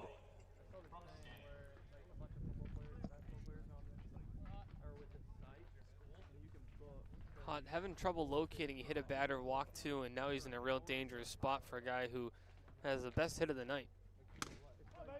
That first pitch missing up high for ball 1. You know, I have to say, if I'm Jeffries, I'm not even thinking about swinging that bat until Hot finds a pitch in the zone, as he's thrown now 5 straight balls. As the 1-0 comes in, and he takes that one into shallow left field, and that's going to be Ball selling under it for out. Sparky Number Burns 1. letting the whole complex know that that is an infield fly. Yeah, good old Sparky, as loud as ever, as Troy goes down on the F6 infield fly. That's a big out for Hot. Now you're in a spot where a double play can end the inning. You can get out of this without any runs coming across the plate, and that's what you got to have on your mind. Just continue to work yourself out of this tough spot. Yeah, if the Harbor Hawks can get out of this inning without a run scoring, that'd be a lot of momentum, honestly, heading into going on their team heading into the 8th. One away, Hot brings that first pitch home. That misses low, ball 1. This time to Trey Gonzalez. Gonzalez at 0 for 3. Reached on an error in the first, ended up with a ground out in the third and a fly out in the 5th. Here's the 1-0. That one finds the zone, strike 1. First time we've seen that strike call in a little while. That's going to even the count 1 apiece.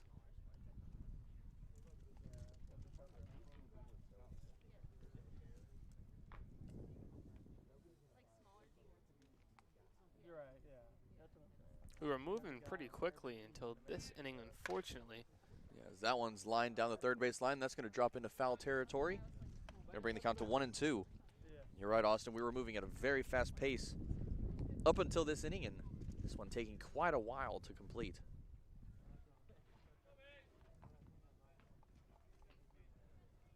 Gonzalez now facing a 1-2 count. Got to protect the plate here as Hot gets a sign from Pendleton. Shakes off a couple.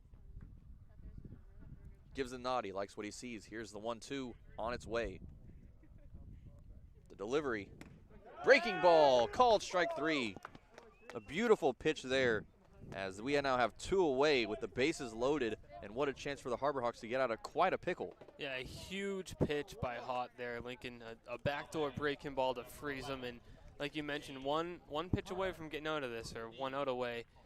And what a turnaround from the first 3 batters to the last 2, and Tristan Hott is battling. After allowing the first 3 runners on base by way of walks, Hott has now retired the last 2 he's faced as Cade Kern now digs in. Count it 0-1 now.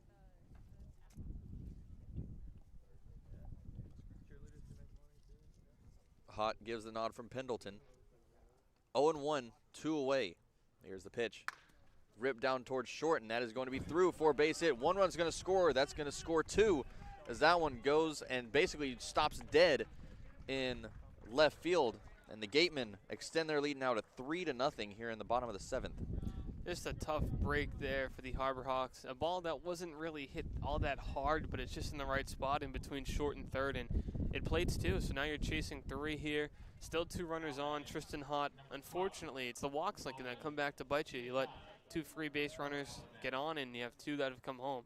Yeah, and after a fantastic combined pitching outing from the Harbor Hawks on Wednesday night, where they threw for combined 15 strikeouts and only walked 4, they now have a 3-0 deficit as they're trying to win back-to-back games. Looking for their first win streak of the season, and it was good to see them snap that losing streak. It's good to boost some morale, get back in the win column. Unfortunately, tonight hasn't gone as planned, but there's still some time. Now, the good thing is it's still very, very early in the season. We're back a ways from first and second place in the division, but still quite a while to go in the season. As that one swung on a miss, back pick to second is in time! What a throw. What a throw. And Pendleton with a huge back pick to end the inning. And we head to the 8th. The Gatemen plate 2 more as they now lead 3-0 heading to the 8th inning on the Harbor Hawks Baseball Network.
Eighth inning of play coming up as the Harbor Hawks back at the plate. That pitch to Dominic Johnson ends up going above his head. As that's going to bring the count now to 1-0.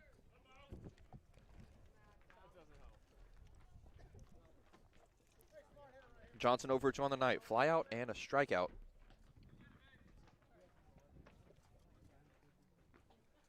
As the pitch coming in misses outside, ball 2. Yeah, Harbor Hawks looking to put a little rally together here in the 8th. You know, 6 outs left. You're chasing 3 runs. Starts here with the leadoff man, Johnson. Miles back on the mound for the Gateman. As that one misses high, 3-0 now.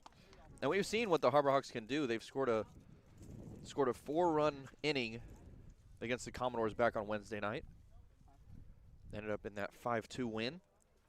So we know they can put together some huge innings. It's just a matter of getting those hits across, which have been hard to come by so far this game.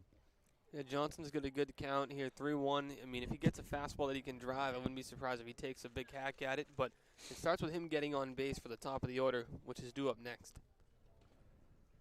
Here's the 3-1. Up high, ball 4. And Austin with yet another great prediction as Johnson reaches base now for the top of the order. That's exactly what you need there. Get the leadoff man on, and Caden Rose due up, a guy who put together a few hit streaks, a few games of multi-hit games, rather. And Rose 0 for 2 on the night so far. He has yet to find that first hit of the night. He's struck out twice, and he's walked once. As he takes a big swing there, but he can't find the ball. 0-1 the count. Rose, Ball, Pujols, and Harris. 4 of the biggest, 4 very big hitters so far. As the 25th pitch from Miles misses up high, brings the count now to 1-1.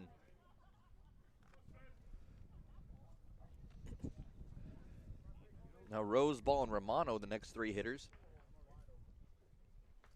We know that all 3 of them can produce some big hits as that one misses high. 2 balls and 1 strike to count. And now Miles is having some trouble finding the zone as well. Yeah, the wet conditions are just hurting both teams here, Lincoln. And that muddy mound probably definitely not helping, as none of these pitchers are used to pitching with weighted cleats, really, as the clay is just piling up on their cleats. Absolutely. 2 balls and 1 strike now the count, as this is going to bring up a mound visit now for the Gatemen. We'll see if we end up with a pitching change here. There is action out in the right center field bullpen. We can see some cleats under the fence. So that's some form of action. Yeah, we can't see who it is, but we can see his cleats. I don't think it's going to prompt a pitching change here, but probably just going to Miles and just saying, calm down here. Get that first out, and then we can do the rest.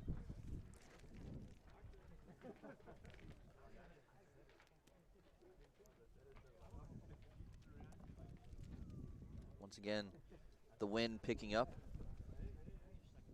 As I think it's gotten stronger all game long.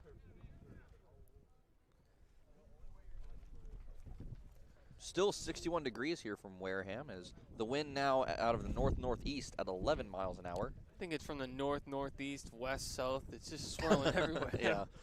I know what it just says, for just for that second, it was out of the north-northeast. Yeah. We'll check back in a minute. The 2-1. Big swing there from Rose. He can't find it. 2 balls and 2 strikes now. Nobody out, 1 runner on. Harbor Hawks with a little bit of a hole to dig themselves out of here in the next 2 innings. Runner fake steal there from Johnson, as that one is off the glove of Troy, and both runners are going to stay on base, as that's going to go down as an E4. There we go. It's what you need. A little bit of luck to bounce your way there. And now you have runners on first and second. Nobody out in the inning. You're 2-3-4 due up, Lincoln. This is what the Harbor Hawks need. Johnson doing a pretty good job there, as he ended up with a, I'm guessing, a fake hit and run almost. He went to steal and then stopped a few feet after heading off towards second.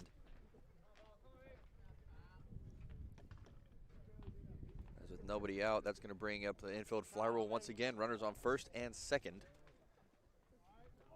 Now for Kyle Ball. Time called from home plate as Ball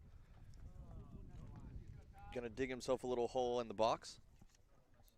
And a tying run now at the plate, Lincoln. That's huge for Hyannis. A huge inning, exactly what we need here, is this one is going to be fouled, and that's way out of play. Yeah, we've seen 3 errors between the teams on the infield, a little bit of issues with the slick conditions, and a couple of bad hops on guys tonight. So I'd rather keep it on the ground here, continue to try to put the ball in play, keep it low. And if we can put it on the ground, what we've seen a lot of tonight is if you can put it in the grass, it'll go dead a few feet after hitting it, as that one's going to hit over to first base. Both runners are going to advance, as Ball really did his job. 2 runners now in scoring position for Ryan Romano. Absolutely, and you just talked about it. The ball deadens a bit, so that ball was hit to first, not all that hard, but it just slowed down even more and really erased any chance of there being a double play. There's been one double play so far tonight by the Harbor Hawks very early back in the game. Was the Kyle Ball show on that play. Stepped on second for one, throwing first all by himself, and took care of it. And really, that one was barely in the grass. It bounced a couple of times, but it wasn't a roller, more of a bouncer. As that finds the zone, Miles brought that one home. That had a little bit of spunk to it. Spunk. Spunk. You've heard that term before, right? Spunk? I've heard the word. It's not used very much now, but you know. The 0-1, another big swing there. Count now at 0-2 to Romano. Romano in his first 3 appearances had quite the bat for the Harbor Hawks, looking for his first hit here. He's 0 for 3 with a flyout, ground out, and strikeout. Here's the 0-2. Fastball misses up high. And this pitch from Miles, these pitches have to be coming in, I'd say at least mid-90s. Yeah, I'd say so. They're zipping to the plate. I mean, we've seen a mix of arms tonight. He might have the fastest fastball we've seen.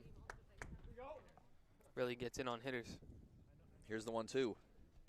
That breaking ball, he got him.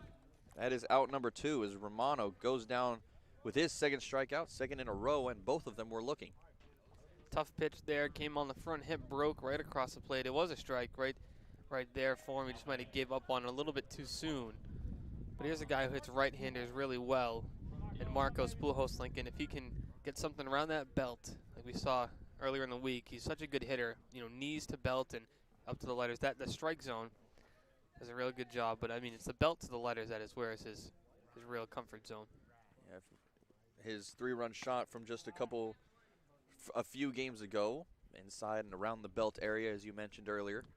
Just really his sweet spot there. We've seen a couple of home runs from that inside part of the plate. And Johnson's got a good lead at third, so a pass ball, you're in business. Looking to break the shutout here, at least, as the 1-0 comes in. And that one's going to get past Crooks. No runner's going to go, though. Crooks ended up kicking that one down the first base line, but it wasn't far enough for Johnson to end up coming home. So that's going to bring the count now to 1-1 as Pujols swung at that one and couldn't connect with it.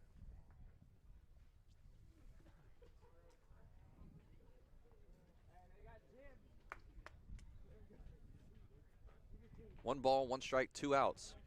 Runners on second and third. Chance to score 2 runs here and really put the Harbor Hawks back in this game.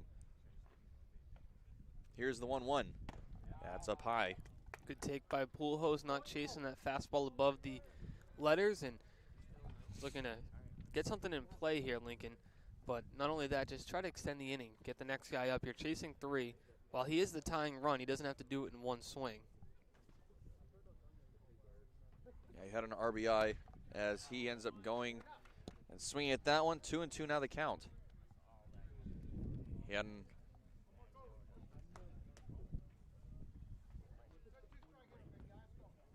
Ended up with an RBI back in Wednesday night's game. Didn't have to hit it a long way. He just had to hit it in the right spot. Here's the 2-2.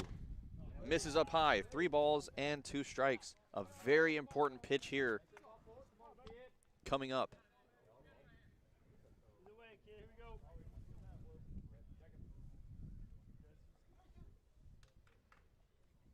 Got to extend the inning here if you're Pujols. If you're Miles, you got to end this right here. Here's the payoff. That's down low. Ball 4. Great take. And the bases are loaded for Mitch Hardigan. That was a big take there by Pujols Lincoln. He chased the same pitch earlier in the at-bat. That was a little bit lower than that one, but he showed some discipline there to lay off the off-speed pitch below the knees and loads the bases here. So tying run on first, the go-ahead run at the plate. Big spot for Hyannis. Hardigan in the left-handed box. He's 0 for 2 on the night. Fly out and a ground out to his name along with a walk. Miles comes set. The first pitch is fouled. As Hardigan actually pretty lined up well with this pitch. He's timing it nicely. He just didn't get enough of it as he just barely tapped it there. Yeah, Hardigan with a 333 OBP on the season, 6 hits. He's getting on base at a good clip. That's starting to pick up too. See what he can do in this at-bat. The 0-1 misses high, evens the count 1-1. Hearing some excitement from the Harbor Hawk dugout as a big chance to score some runs here.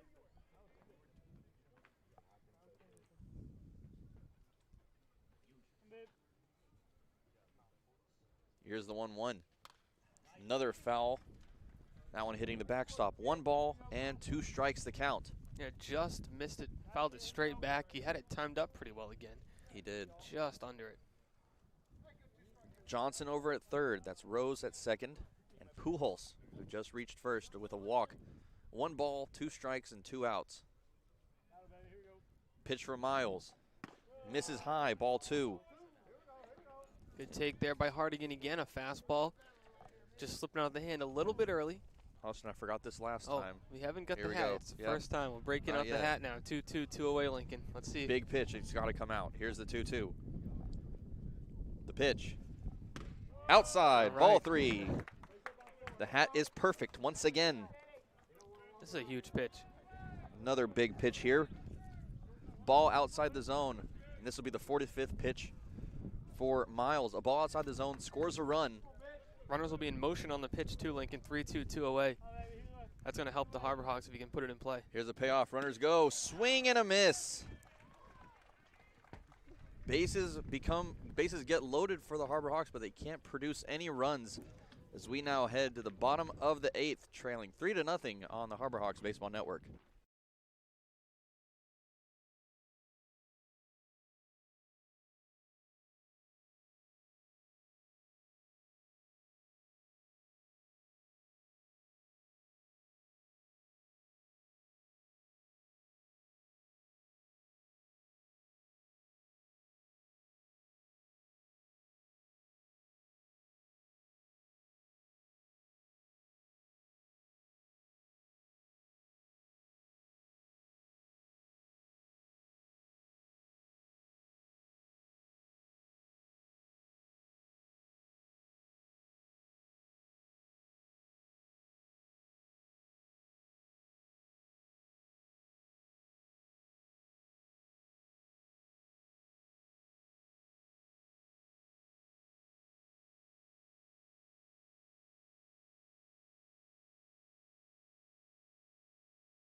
Bottom half of the 8th inning, Harbor Hawks back in the field, but before we get started with the action, fans, for sales and rentals of Caterpillar machinery, generators, and marine engines, visit MiltonCat.com, your area cat dealer. Milton Cat, the Cape and Islands Caterpillar dealer, is proud to be a sponsor of today's game. Maybe my best read of the season so far. Nailed it. And we're underway now in the bottom half of the 8th inning. Harbor Hawks trailing 3-0. As that 1-0 pitch misses for ball 2.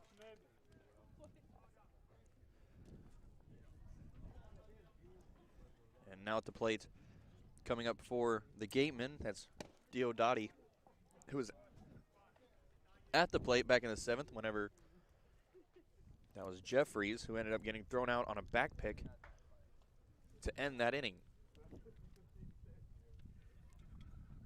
Here's the 2-1. A long drive back out towards left center field, nearing the wall. That's going to be brought in by Rose out in center field for out number 1. Good job by Caden Rose showing his range. A long way to go, and he's did a good job there picking up the first out for Trey Braithwaite. Justin Williams from Penn State. Trey Braithwaite coming in relief for Hott here in the bottom of the 8th as he brings home the first pitch now, and swing and a miss there to Justin Williams. Count goes now to 0-1. Braithwaite looking to get some work in here, Lincoln. Keep the lead right where it is, but also throw some strikes and keep working on that arm and that pitch mix. Braithwaite from the Naval Academy, sitting with a 3.38 ERA and 3 appearances. He has a 0-1 record. As that's a long drive down the left field line, and that is going to be a home run, a solo shot for Justin Williams. As that was right down the third base line, and the Gatemen now take a 4-0 lead here in the bottom of the 8th. Yeah, good piece of hitting. He just got all out in front of that fastball and jumped on it and just pulled it right down the left field line and just stayed fair, and, well, that adds on another. And another great official call from that third base umpire, our good old pal Sparky out there at third. As the count now at 0-1 to Jimmy Crooks. With 1 away, nobody on as Williams just emptied the already empty bases. Braithwaite comes home. That's another pop-up over towards center field. That's going to be Rose, ranging over to his right and back to his left to make the grab. Again, Caden Rose has been catching everything today in center field, and good bounce back at bat there for Trey Braithwaite to get the next hitter. Sometimes guys, after giving a home run, can get a little shaken on the hill, but a good bounce back to just get the next batter. And like you said, he's been tracking balls out in center field all night long, and earlier on in the game, we saw some trouble trying to find the ball in the air as Dominic Johnson out in right ended up having some trouble with one pop fly, got a little bit of a late jump on it, but Rose has been lining up everything nicely out there in center.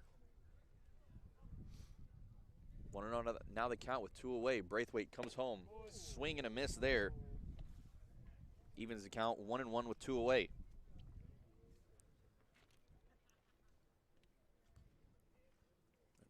Looking at tomorrow's game, the Harbor Hawks are going to travel to Yarmouth to take on the YD Red Sox. And that's going to spark a 2-game series with the Red Sox, as the Red Sox will be coming to McKeon Park to take us on July 4th after this little road trip ends. Yeah, a little bit of an earlier first pitch tomorrow at 5 p.m. in Yarmouth, and again, that'll be a game where we just have the audio coverage since we'll be on the road, and the Harbor Hawks will be taking a trip to the Centerville Parade on Sunday, July 4th, as they will be marching in that. Our interns, ourselves included, will be in the Centerville Parade as well on Sunday, July 4th. Before the game that night, of course.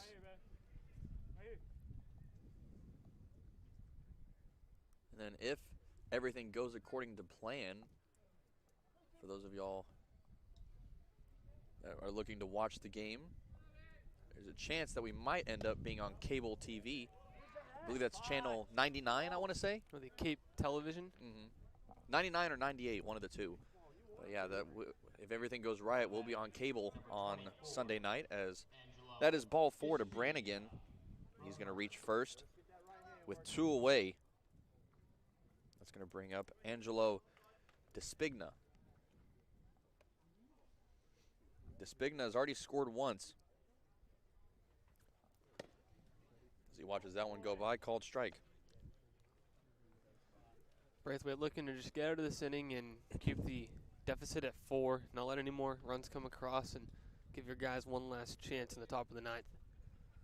Brannigan, one of the 2 RBIs on the single from Cade Kern in the 7th.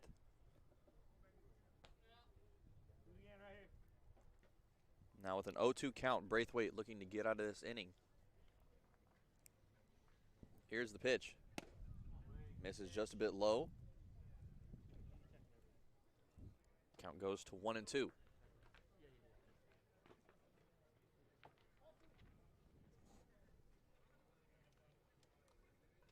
Braithwaite comes set, the right-hander. Delivers. A little check swing there, fouled off. As we'll stay at 1-2.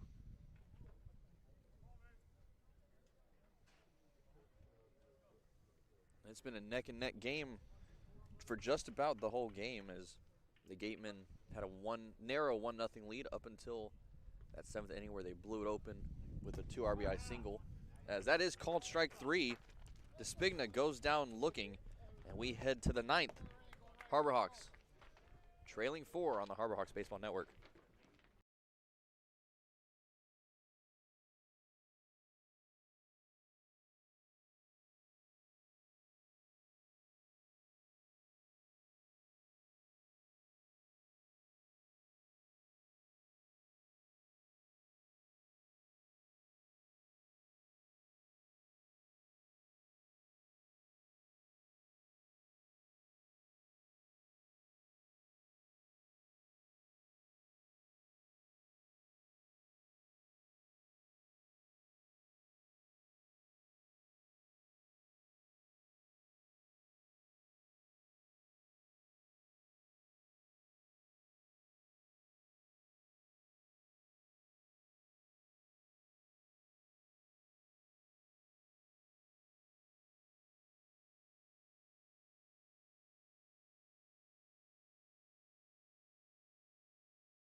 Top half of the 9th coming up here as the Harbor Hawks trailing 4-0 heading to this last frame. Due up Mason Greer, Zane Harris, and Caleb Pendleton. As this pitch is going to be chopped over to second. That's going to be picked up by Troy. Throw to first is in time, out number 1.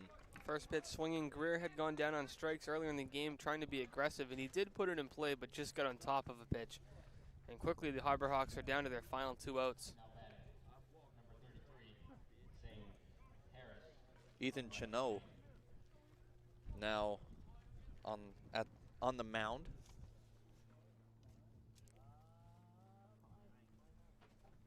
As now at the plate, that's going to be Zane Harris as he watches that one go a little low. Yeah, Chenault on the year, 1 2/3 innings pitched, a hit, no runs, no walks, 2 strikeouts, Lincoln, and he does not have a save. Nobody on the Wareham team has a save just yet. Doesn't count as a save tonight. It's a 4-run lead unless things go haywire. That one's fouled towards the Gateman dugout. Evens the count, 1-1 with 1 away. Harris has reached base twice. He got hit by a pitch, reached on an error, and he went down swinging back in the 7th. Now misses down low. 2 balls and 1 strike to count. Harbor Hawks looking for some last inning magic. So we need a 4-run inning here. 4 runs, the most that the Harbor Hawks have scored in 1 inning all season long, and they've only done it once. That was the last game on Wednesday against Falmouth, and that was a good first inning too, but after that they only had 1 the next 8. Proved to be enough as ended up taking a win over the Commodores 5-2. That 3-1, a called strike, brings the count now full. 3 balls, 2 strikes, and 1 away. A descending order across the top of the scoreboard. The brand new Wareham scoreboard. Nice little video board out there as the full count comes in. That is fouled off. Good job by Zane Harris staying alive, looking to work this bat a little further to try to get on base. Even with 1 out, you can still put together a nice rally. Harris stepping back in to the left-handed box. Taps his bat on the plate once. And Chino already ready to go. That one's fouled off. Keeps the count full, 3-2. We're going to do that again. Yeah, Chenault is getting the ball and working quick on the mound, not looking to waste any time. Just get it and go. Chino with the encore. Misses low, ball 4. Harris with 1 out reaches on a walk. He's reached base 3 of the 4 times, but is 0 for 1 on the night. As that's going to bring Caleb Pendleton to the plate. Pendleton not as lucky tonight. He is 0 for 3. Hasn't reached a base at all as he's had a pair of flyouts and a strikeout. He went down swinging in the 7th. That strikeout ended the 7th inning. Here's the pitch from Chino. Ripped over towards short. Picked up by Jeffries. Throw to second for 1. First is in time. That will end the game. The 6-4-3 double play to end it, as the Wareham Gatemen take the win over the Hyannis Harbor Hawks by a score of 4-0 in Austin after just a magnificent game against the Falmouth Commodores on Wednesday night. The Harbor Hawks just came back and couldn't get anything across tonight. Yeah, the tough conditions definitely did not help Hyannis, but unfortunately the offense was not able to get any runs across the plate tonight, and the Gatemen pick up an important win here, 4-0. And Saravo had a good start for you tonight for Hyannis, but unfortunately 3 runs came across, 1 on Saravo and then 2 later in the game on Hott, and another one came home off of Braithwaite to make it 4, and the Harbor Hawks were not able to answer.